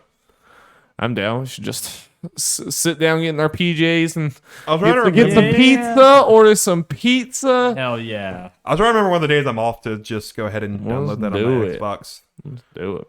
Make use of that thing. Also, in related news, I forgot about it. The Cowabunga collection Got got a date, August 30th. a lot of games in there. Yes, and just part of it is they're like the Japanese versions of some of them, which have differences and that kind of stuff. Like, Oh, okay. they go crazy with it. Like, Nice. if you're into those games, like, I mean, this looks like it's well worth the money with everything they have in there. And speaking of games selling well, RE2 Remake has sold over 10 million copies. Cool. That's a good game. Yes. Keep on selling. I can't remember, does that make it the best-selling Resident Evil as far as like a single SKU? It might. It probably does. Or 7's like right above it. Yeah. I can see it too. Work on the Mortal Kombat movie sequel has officially begun. Cool. Who's ready for that? You ready for Cole? Is I that his name? was about to make an attempt. I was about to say Nick or Neil or something. It's something. Cody? Cody sounds like it might be right. I think it's Cole. So memorable. You know, he's just has a place in my heart. Yeah. I forgot what was the reason they got powers. Like, what was the thing? I don't know. They had a birthmark. Was he? Oh just yeah, born they had a with it? birthmark or something from. Have you seen the movie? I think the 90s movie. Nah, Okay, this is the new one that came out like last year. Okay, no. Okay, spoilers for that shit. People literally have a birthmark of the Mortal Kombat dragon, Hell yeah. and it gives you superpowers. And you can transfer it or you can get it from someone by killing them. Nice. It transfers that way, and then you get superpowers. It would be more fun if you could transfer it by kissing. Yeah, I thought that's what you were gonna say. You know? it's like an STD. Yeah. And finally, Supermassive Games are acquired by Nordic Games. Who? I don't know. They make movies or some shit. Hmm. Let me see if I got the. Yeah, I mean, I remember this story coming up on other podcasts I heard, and like I didn't recognize like most of. I don't know who this is. I don't know if that's good or bad. Yeah. But okay. Let's see. Yeah. The part of the larger Nordic film brand, they also have Avalanche Studios under them, which is the creator of Just Cause. Okay, well, they have money, you know. Yeah. Mm-hmm. I mean, it sounds like what they're pretty much doing is just kind of letting them do what they want based on what this sounds like. Supermassive do what they do, which that means they just don't have to worry about finding developers and still do, or publishers and doing what they do. Yeah, I I'm do fine think with that. Supermassive needs more money and leeway. You know, like because that's playing the Quarry was fun and everything, but it definitely is lacking in the and polish I guess department. once the contract's done, they don't have to worry about trying to sign something with like Bandai Namco where they have to release a game a year. I mean, and that's partly their choice, but at least they can have more flexibility besides I think it that. might have been a bad choice. It was like they're doing a version of the Telltale mistake of like we're just gonna put out so many games, much stuff but it's like, and are then any no of them great? Like some of them might be good, but are any of them great? You know, it's like Yeah. Yep.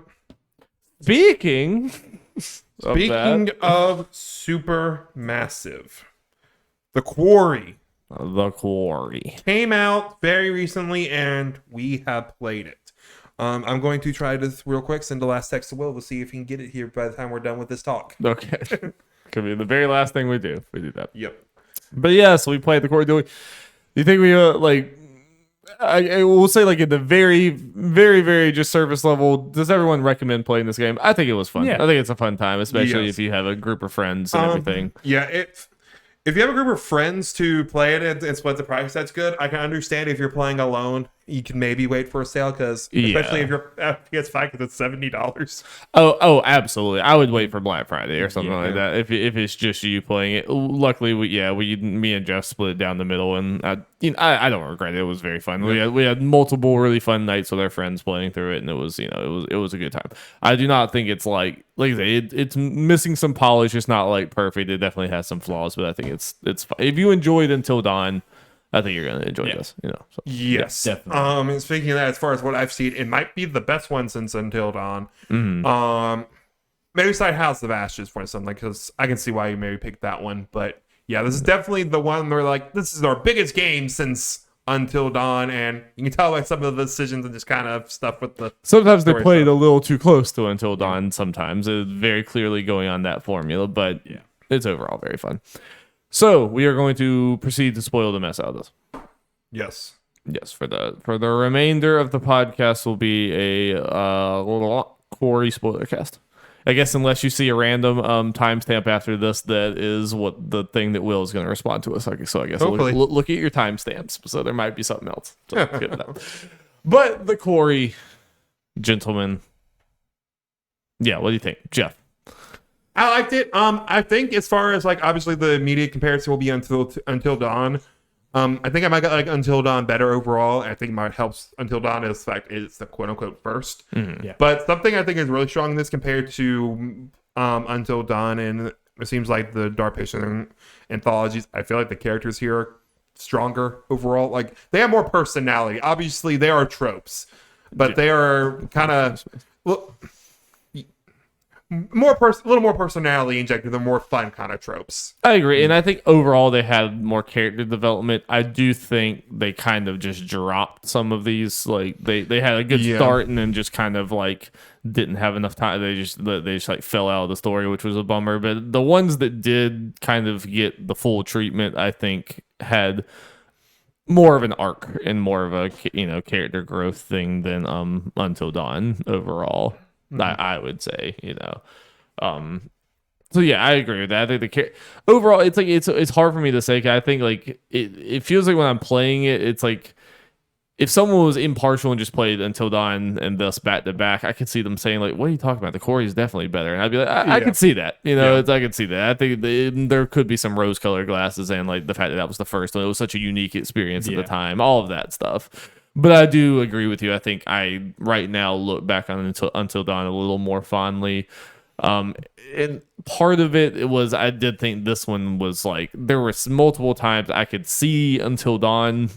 I could see like it was drawing in the lines of Until Dawn and a lot of this. I could see the comparisons very clearly, and I just felt like I could like see the puppet strings a little bit more in this game than the other ones, where it's like I could call it pretty early that it's like, okay, these characters are not going to be important at all. It's like these characters, they're going to show up like one more time later. It was mostly like Jacob. Emma apparently shows up more than I thought she would. So she died early. She died immediately in ours, but apparently she has more going on than I thought. But like, especially Jacob, from everything I've seen, I was pretty right about it's like, yep, they just make him exit stage left. And it's like, there's a few times where he could live or die, but then he immediately just like, gets out of the story. They're like, get out or whatever.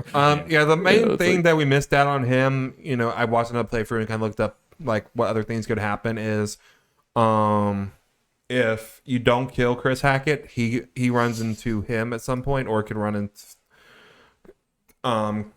into, you just said her name, Emma at some point, I think as well. Do a little running away scene from them, but yeah, besides that. Yeah.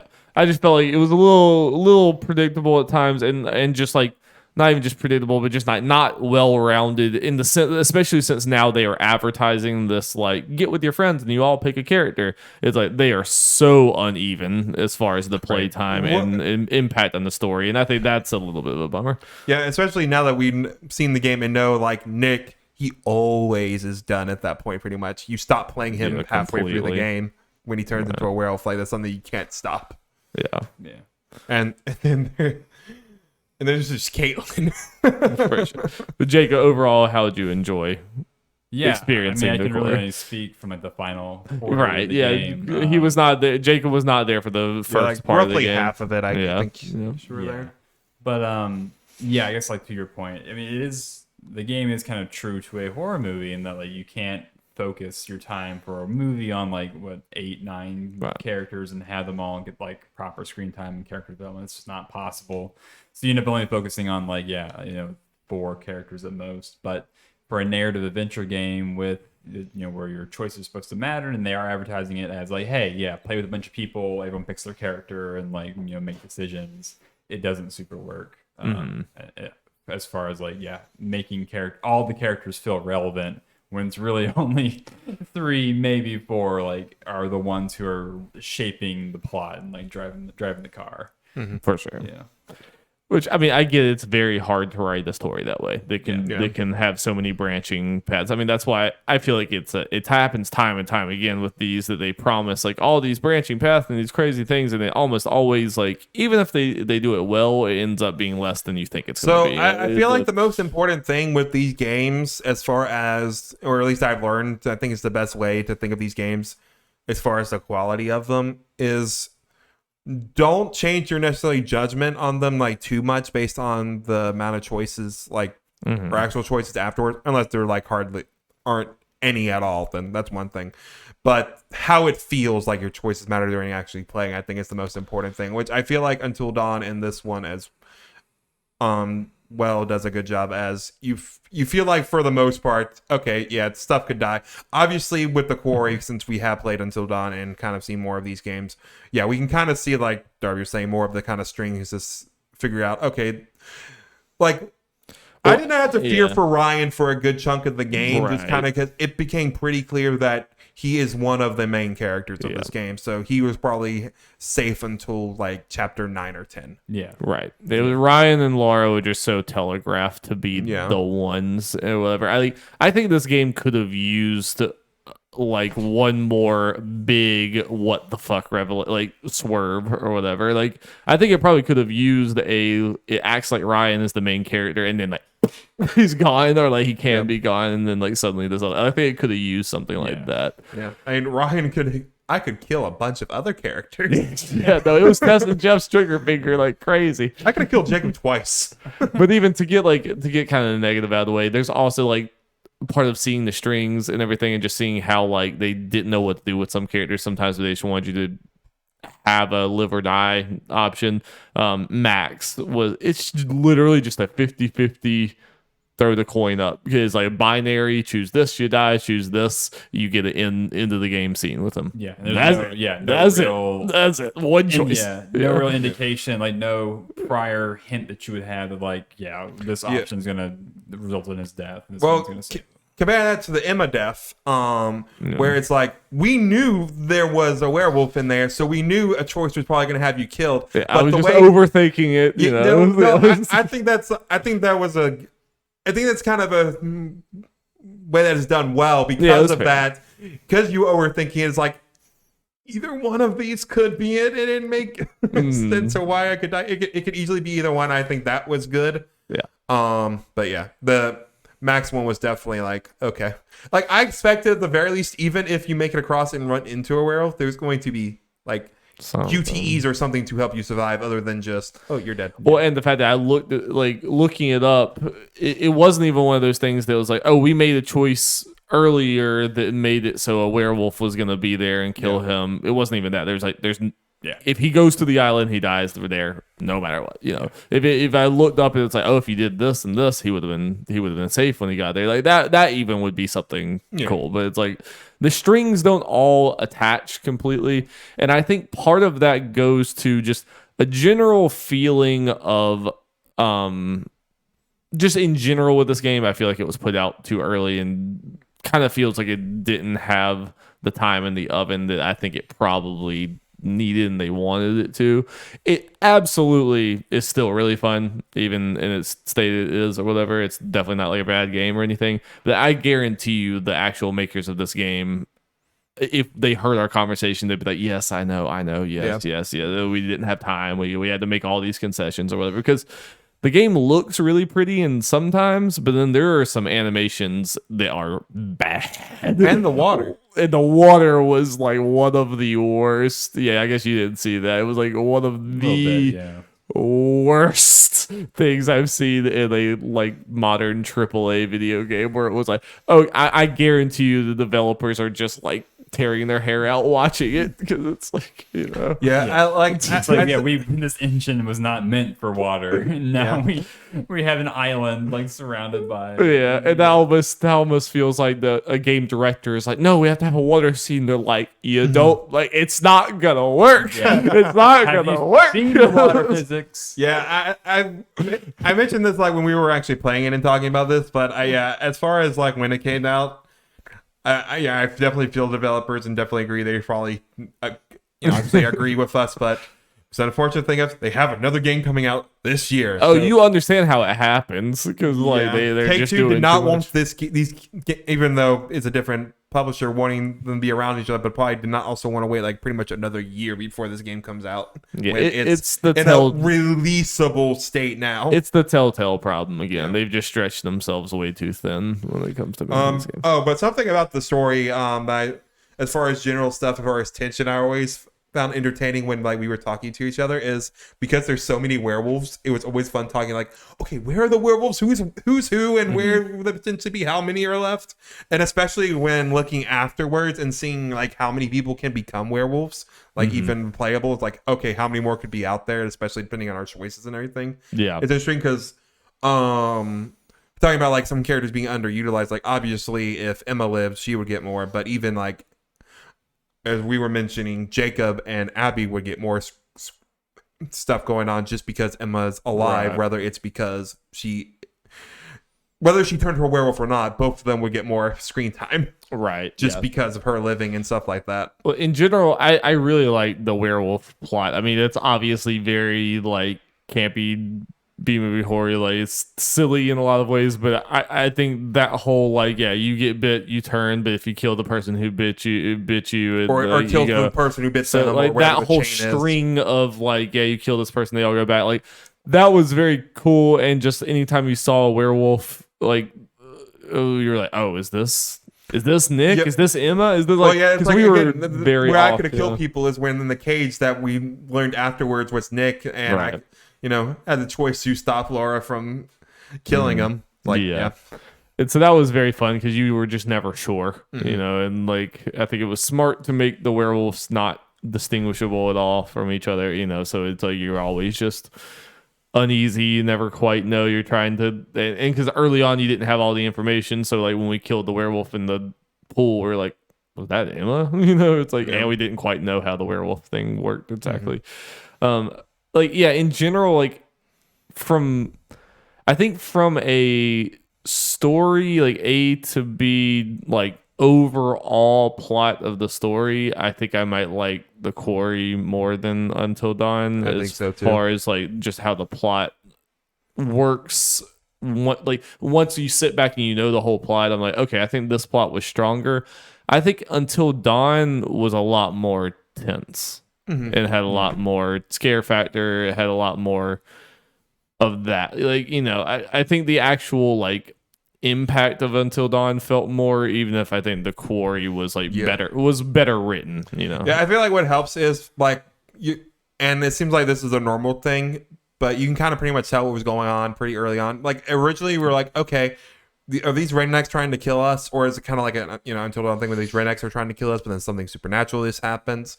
But then it quickly becomes, once we see werewolves, like, okay, rednecks are actually good, werewolves bad. yeah And compared to when we find out where Wendigos exist in Until Dawn, and that was relatively late in the game. That was such a rug pulling out from you moment Yeah. that I never felt like you really quite got in the Quarry, and not didn't necessarily had to have it, but I kind of feel like it would have helped, like Yeah, It they is- kind of showed their hand really early. Yeah, it is. The tension is a little different in the Quarry, where there's only narratively wise like a set number of werewolves. Where in Until Dawn, it's kind of like an unknown number of Wendigos could be coming at you, and so that kind of sets you up for more, I think, like action sequences like you get with what's his face in Until Dawn, the jock guy. yeah I don't remember a lot of their Where you can names. just be kind of like almost like House of the Dead shooter style. Mike, yeah.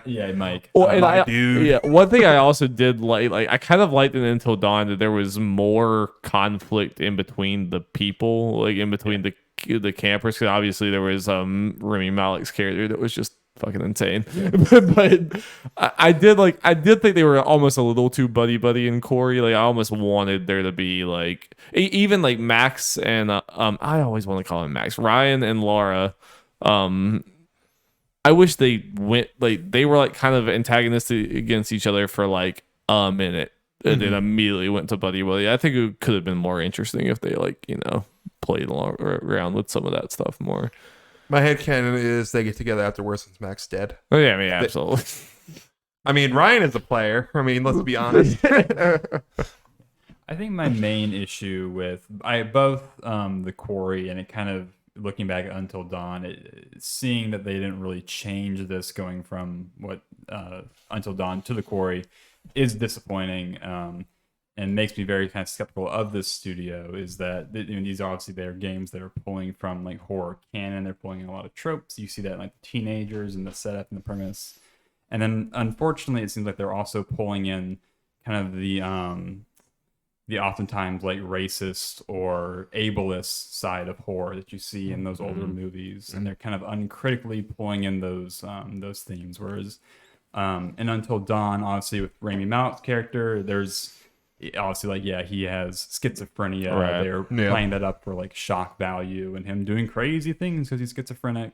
Right. You also have them using Wendigos, which is an indigenous American mythological creature, which is kind of fucked up to be using that for in a kind of a perverted kind of for a scary monster by a European studio, which is again kind of appropriating Native American culture, which is not cool. And then here in the Quarry, when it's kind of revealed that the werewolf disease is kind of caused by basically like a Romani group of people, or they are coded as being Romani, and them not really, they kind of like hint at like the sort of like, I guess, like the rednecks kind of committing crimes against them, or viewing them like skeptically or racially, but then they don't really explore that angle, and it kind of ends up falling flat, where it's just you're kind of invoking the very stereotypical thing that you see in a lot of horror movies of like Romani people being like these mystical European people who have magic that you just don't understand, and they'll curse you and whatever, which has been a stereotype that has been used throughout time to discriminate against Romani people. Oh, and yeah, they definitely, it's like there's plenty of reasons for this, like the Hackett family to also be in the wrong in some of this stuff, but it does kind of end up ultimately coming down to, it's like, oh yeah, they were crazy gypsy people that did crazy magic or whatever, and she was mistreating this child or whatever, and it's all her fault. Yeah, it's like when the quote unquote like good ending is shooting like this assumingly like Romani child is the source of like the disease, which there's a lot of like metaphors that you can unpack with that right there, and that's in that one sentence. Yeah, so, I mean, I can see that it's kind of taking and using it, but not really like doing the work for, I don't know, it's like lazy a little bit. It's just these are tropes that you see in like Stephen King novels from like the 80s, movies from the 70s, which it's like, I think as horror and as society, we've kind of moved past those tropes, those stereotypes, and if you're going to be pulling from that source as inspiration, you should be a little more critical on what you're pulling from, and realizing how like some of those stereotypes don't really read well today. Yeah, I mean, it doesn't excuse it, but I wouldn't be surprised if a lot of writers of it just didn't even think about it. It's just something that's like they took inspiration from horror stuff that took inspiration, or just ripped things from what you're talking about. Yeah, I'm thinking about it. Mentioning all that with the Romani stuff, like, yeah, that stuff didn't have to be in this game. Like, it serves no purpose. I mean, the Wendigo thing you can at least look at. Okay, with the lore and stuff, whatever. Whether you think it's right or wrong, it's one thing. But with this, like, looking in hindsight, it's like, no, you could just have some random dude be the first werewolf and just kind of go with that, without all this other mysticism stuff. Because they didn't really explore it any more than the surface level, kind of like. Yeah, I mean, and the whole thing, like the whole thing with the cards was cool, like the tarot cards, but they could have done that in like similar thing any other way. Yeah. It ends up like you end up like coding these werewolves in a racial sense that like just is completely unnecessary, and you invoking this again because the studio's like from Sweden, right? I think so. Yeah. I think so. That sounds right. But such a long history of. I mean, I know like in America, like maybe we don't really understand it, but like there's such a long history of distrust and like violence, racially like promoted violence or motivated violence against Romani people. So it's kind of I see that, and I was very kind of disappointed and kind of taken aback by it.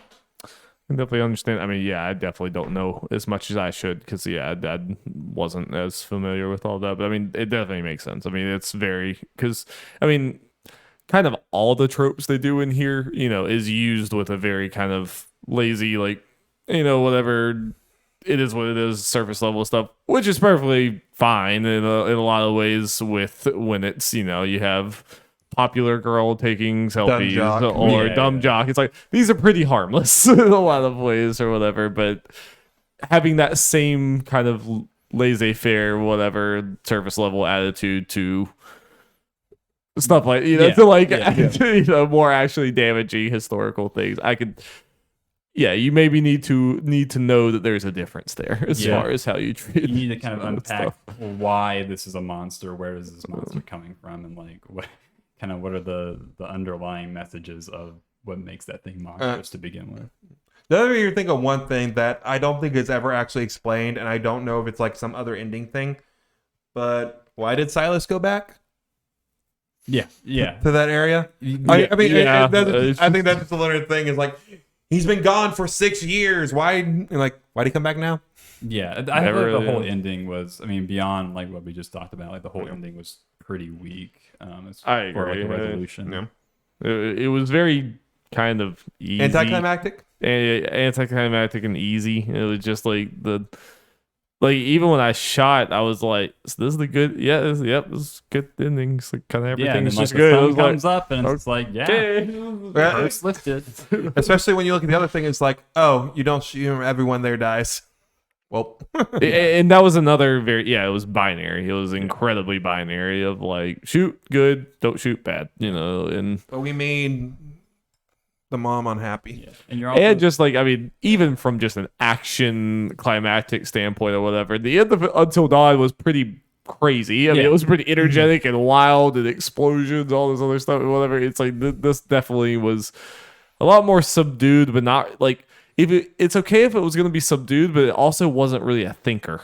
Yeah. It was like kind of subdued and anticlimactic, but it was also just very simple and easy. And it's like, okay, we killed the original one of all this and everything's done. It's like, who is a child. Right? Yeah. If everything was going to be that simple, I would want it to be something that ends and I'm like, huh, like. But We need to play House of Ashes. I would like to watch y'all play it. Nice. I'm trying to think what else. We can highlight some characters. I think one we haven't talked about that I think is a highlight. Dylan is great. Yeah, Yeah. Dylan was very entertaining. I'm like, Had one of the most badass moments with the little crane thing or whatever. that was a fun sequence. yeah, it's ridiculous, but I love it. He had a very dry humor that I liked. Like, I don't know. I think he's the main one I point to when talking about like just the improvement in the actual characters in this compared to Until Dawn. Is like, I think Dylan is like one of I agree. the easiest one to point to. Like, even so, some would probably find. I think Ryan is very good for what he is. I think Laura also works very well. Ryan was one of the best just straight mans that I've ever seen, because he is kind of the straight man, but he definitely has more personality than just like the. It's weird. Isn't it? It's like I've seen some not a people talk boring about his straight personality. man. It's like, who's like? It's like there are people like this. Oh, for sure. I mean, he's like a mumbly teen. Yeah, Like, he felt it's like- very believable. Yeah, no, I saw like I had heard some of that criticism before he played or whatever, so I was kind of expecting not like him. After I played, I was like, no. I mean, again, I usually hate the straight man protagonist, like, and I think it's something that like people lean on too much or whatever. It's like, why does your main character have to be boring? Yeah. It's just such a dumb writing thing. It's like, no, I thought he had he clapped back at people sometimes. He was kind of like a nerdy guy. Like, he was not really like what you would expect from like the protagonist guy necessarily, which I liked. I enjoyed that for sure. Yeah, I think Justice Smith played him really well. He definitely had a distinct vibe. It's like, yeah. I agrees. Yeah, I felt like there was a lot of good, from what I saw, like a lot of good chemistry between him and Laura. As like then they kind of became like the two main characters by the end of that. And I think he made Laura better. I mean, not that Laura was bad, but I think like them together was definitely They're good foils for each other. for sure. Yeah. And yeah, I like Jacob, but again, just so underutilized. He was really good at the beginning and then just kind of like completely fell off. But he was Did really not good. get to experience Jacob. No. But he was a good version of like the Hambo jock guy or whatever, because he definitely presents that way immediately, but then you like learn he's just kind of a big softy, and you're like, I enjoyed that quite a lot. Yeah. And then Brenda Song, who was kind of in there. Yeah, she was good when she was, but also just kind of underutilized. Well, watching like another playthrough of it's like she's in a good many of other people's scenes. She's just never actually playable that much besides that one last scene. Yeah. But again, she's also another one that, like, when you think about the big important moments of the game, she's not really in most of those. Like, she's kind of Or just off, to the side. It's like, as I've been, the crane thing with Dylan, but even that's like not really plot that important. It's just kind of a big action set piece. It's just fun, but yeah. So yeah, I think in some ways they played it maybe a little too safe with this to try to like capture the Until Dawn spirit, and sales. It's like it was, which I think hurts it in some ways, but like they got a win under their belt, and it's like Until Dawn you love. If you like Until Dawn, you like this. If they do this again and like some of these issues are still like present and haven't been fixed, it might start to be like, okay, if they do another one of these like campy horror things, which I'd be okay with, but like you might need to show some different sides, to this at that point if you do this again. Yeah, I agree. I think it's enjoyable for what it is, but just by merit of it being the second one of these, you do kind of understand the tricks, the strings. You kind of see the man behind the curtain. It also just was not a very scary game at all. Not that not that Until Dawn is like really. I was not scared in Until Dawn, but it really didn't even have the like thriller. It didn't have as much of the like the There was definitely some times Until Dawn where I was like nervous or like there was some jump scare that got me or whatever. And like this, I was interested plot wise, but I wouldn't say that I was ever as tense as I was quite in some of those other games. I was tense because I always had to make the decisions whether someone else would live or die. Oh boy. Well, that was the Quarry. Fun time. Yeah. And Jeff, I'm guessing William still hates you. Still does, but we're doing yours anyway. Oh, okay. All right. Shoot. Here we go. Fuck it. Go live. God, I don't feel good. Jacob, you go first. All right. Yeah, for people who don't know what's going on right now, we do betting specials. We just did results shows for those. I won't go into all the details, but just for the next one, I figured a fun thing to do, maybe determine who might have some advantages or not. I decided for them to, very early on, predict the Game Awards GOTY nominees before every game even comes out. I feel like y'all are gonna I'm gonna be an idiot. Y'all are gonna call me an idiot. Y'all are gonna call me bad names. So there's 6 nominees that we're predicting. Yep. And this is gonna somehow impact the betting special and Jeff's crazy shenanigans. Very least, it'll be fun to see who's right and who's wrong. Yes. Who got the most right? Okay. Jacob? So, my 6 noms are Elden Ring. Oh, Can you believe it? I know. Big choice. Horizon Forbidden West. Yeah. God of War Ragnarok. I expect those to be on everyone's. Yep. Splatoon 3. Oh. Tunic. Yep. And Overwatch 2. Oh, I hope so. I don't know. I hope so. That one I was debating. I was really hoping that y'all somehow like forgot about Tunic because I feel like we have just not brought up Tunic. It hasn't come up in a lot of places, so I was like really hoping that I would say Tunic. Y'all be like, oh shit, fuck. Spoilers. I had to pick an indie game, and there's not one yet that seems super obvious, but that one seems the most. Yeah. Well, I already said it, so we'll just, even though it's at the bottom of my list, it's not like in the order of anything, but it's the last one I put on here. But Tunic, Elden Ring, God of War, Horizon Forbidden West. Gotta get those out of there. This is where like I feel very stupid about these last 2. I have Kirby and the Forgotten Land. All right. Ooh. Okay. And I have Neon White. Okay. I was considering Neon White. I think Neon White's a good one to at least consider. Like, I haven't really thought about like which ones I would put for these. It might be fun for me to do that as well whenever I read off Will's, just to kind of see, and we can compare them all how we all are at the end. But I am also happy you both picked a Nintendo game. Yes. Spoiler alert! Never mind. That's not a text from Will. There's a pretty good chance right now I might throw in Xenoblade for. Yeah, I mean, I was talking with Jacob before we did the podcast. I was like, Jeff joked about Xenoblade might actually make it in the nominees this year. When I was looking at the whole list of games this year, I was like, there is a chance. I still think it probably won't, because I still think it's niche enough to where it probably won't. But I mean, especially if it's like just universally considered the best Xenoblade, it's just it's like I could see it getting into the nominations. I think if it gets the praise that like Xenoblade did on release, I think it's a pretty good chance, because I think 2, well, partly because of the time it came out, because it came out in December, so it wasn't eligible till next year, and it just had a lot more controversial stuff just because of the general tone and character designs and stuff. Well, this seems to be more in line with 1 and kind of can be more easily digested compared to 2 in a lot of ways, based on what we've seen so far. So I think there's definitely a chance of that, and just people having time to do it. The only reason why I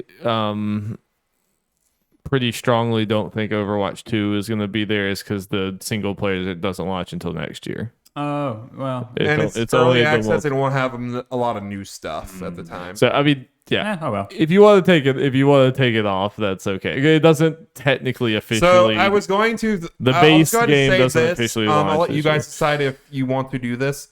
I was going to potentially say for your little thing, for since Will's doing it, I could give you guys one mulligan after this if you want to change your mind for one game between now and then. I'm okay, especially since Jacob doesn't follow Overwatch as much and probably didn't know that it's. I mean, because for my considerations, it comes out in October. 'Cause that's when the multiplayer launches. That's what I care about. But I think officially, the whole game is out is not until next I'll year. go with my guts. I'll give you guys one mulligan. All But right. Overwatch did fairness. win Game of the Year in 2016, so it's like you're. I don't think that's necessarily a bad pick, especially for a nominee in general. It's just that the actual kind of quote unquote release for Overwatch 2 is weird. But like Dari said, you don't follow it nearly as much as we do, so I understand. Yeah. Interesting. You want to know, because actually Overwatch 2 was not on my original list. I subbed it in place of Saints Row. All right. I did see that on your list. Of like, yeah, I can't go with you there, bud. I don't know. I mean, like, I was looking, I was like, well, it is a big budget multiplayer game. Maybe by virtue. Maybe it really overperforms. Maybe it's like This is one of those years where I feel like, moving away from Saints Row, Saints Row is a weird one because I even feel like I don't even think the third was necessarily talked about as a giant thing. I don't think it was nominated, and I feel like that was a bigger thing at the time than this one. If that makes sense. Yeah. But I do feel like moving back to Nintendo, this is a good year to get one of those games in. It's just kind of a fun thing where I'm not sure which. It could be the games any of us said. It could be a Pokemon game. It could be Bayonetta 3. But so Scarlet and Violet shouldn't be in the time frame, right? I think based on normal years, it will either just make it or just miss it. It's in that weird thing. I just looked and you said that God of War was gonna just make it, and then Pokemon was like 2 weeks after, so I just assumed it's that like it was generally the 15th, give or take a little bit. That's the middle of the month. out. I mean, even if it's in there, I'm not completely convinced it would be a nominee. Oh, Yeah. I mean, Neon White and Kirby are the two that I'm like, I don't feel 100% great about. I mean, Neon White, I know the people who love Neon White like love it enough to be a nominee. Neon White is one of those where quality wise is definitely, Yeah. based on what I've seen, worthy. It's just the number. Yeah, I think it's too niche in its appeal to me. Yeah. To be like a GOTY nominee, I think it'll definitely be up for like best indie game. I kind of feel the same way about Tunic, to be honest. Yeah, but I feel like Tunic. I think Tunic's a nom. Yeah, I think a Tunic's Zelda Yeah. is gonna have way more appeal than Neon White. I think Tunic is one of the more popular indie and one of the like more talked about at the time. I know it kind of hasn't been talked about for a while, but like when Tunic first came out, it was like I kind of forgot where even still with the podcast. It just kind of feels like a discussion at this point. It's like I think Tunic is like I would be pretty, especially in this year where I think we are lacking in those big AAA things. Tunic is the one that I feel pretty locked in about. I know we talked about it, and we all agreed if it's coming out this year, but if it was in the thing, Callisto Protocol would be on all this probably. Yes, that's why I made a point whenever we did this to remind everyone that it wasn't, because it would be.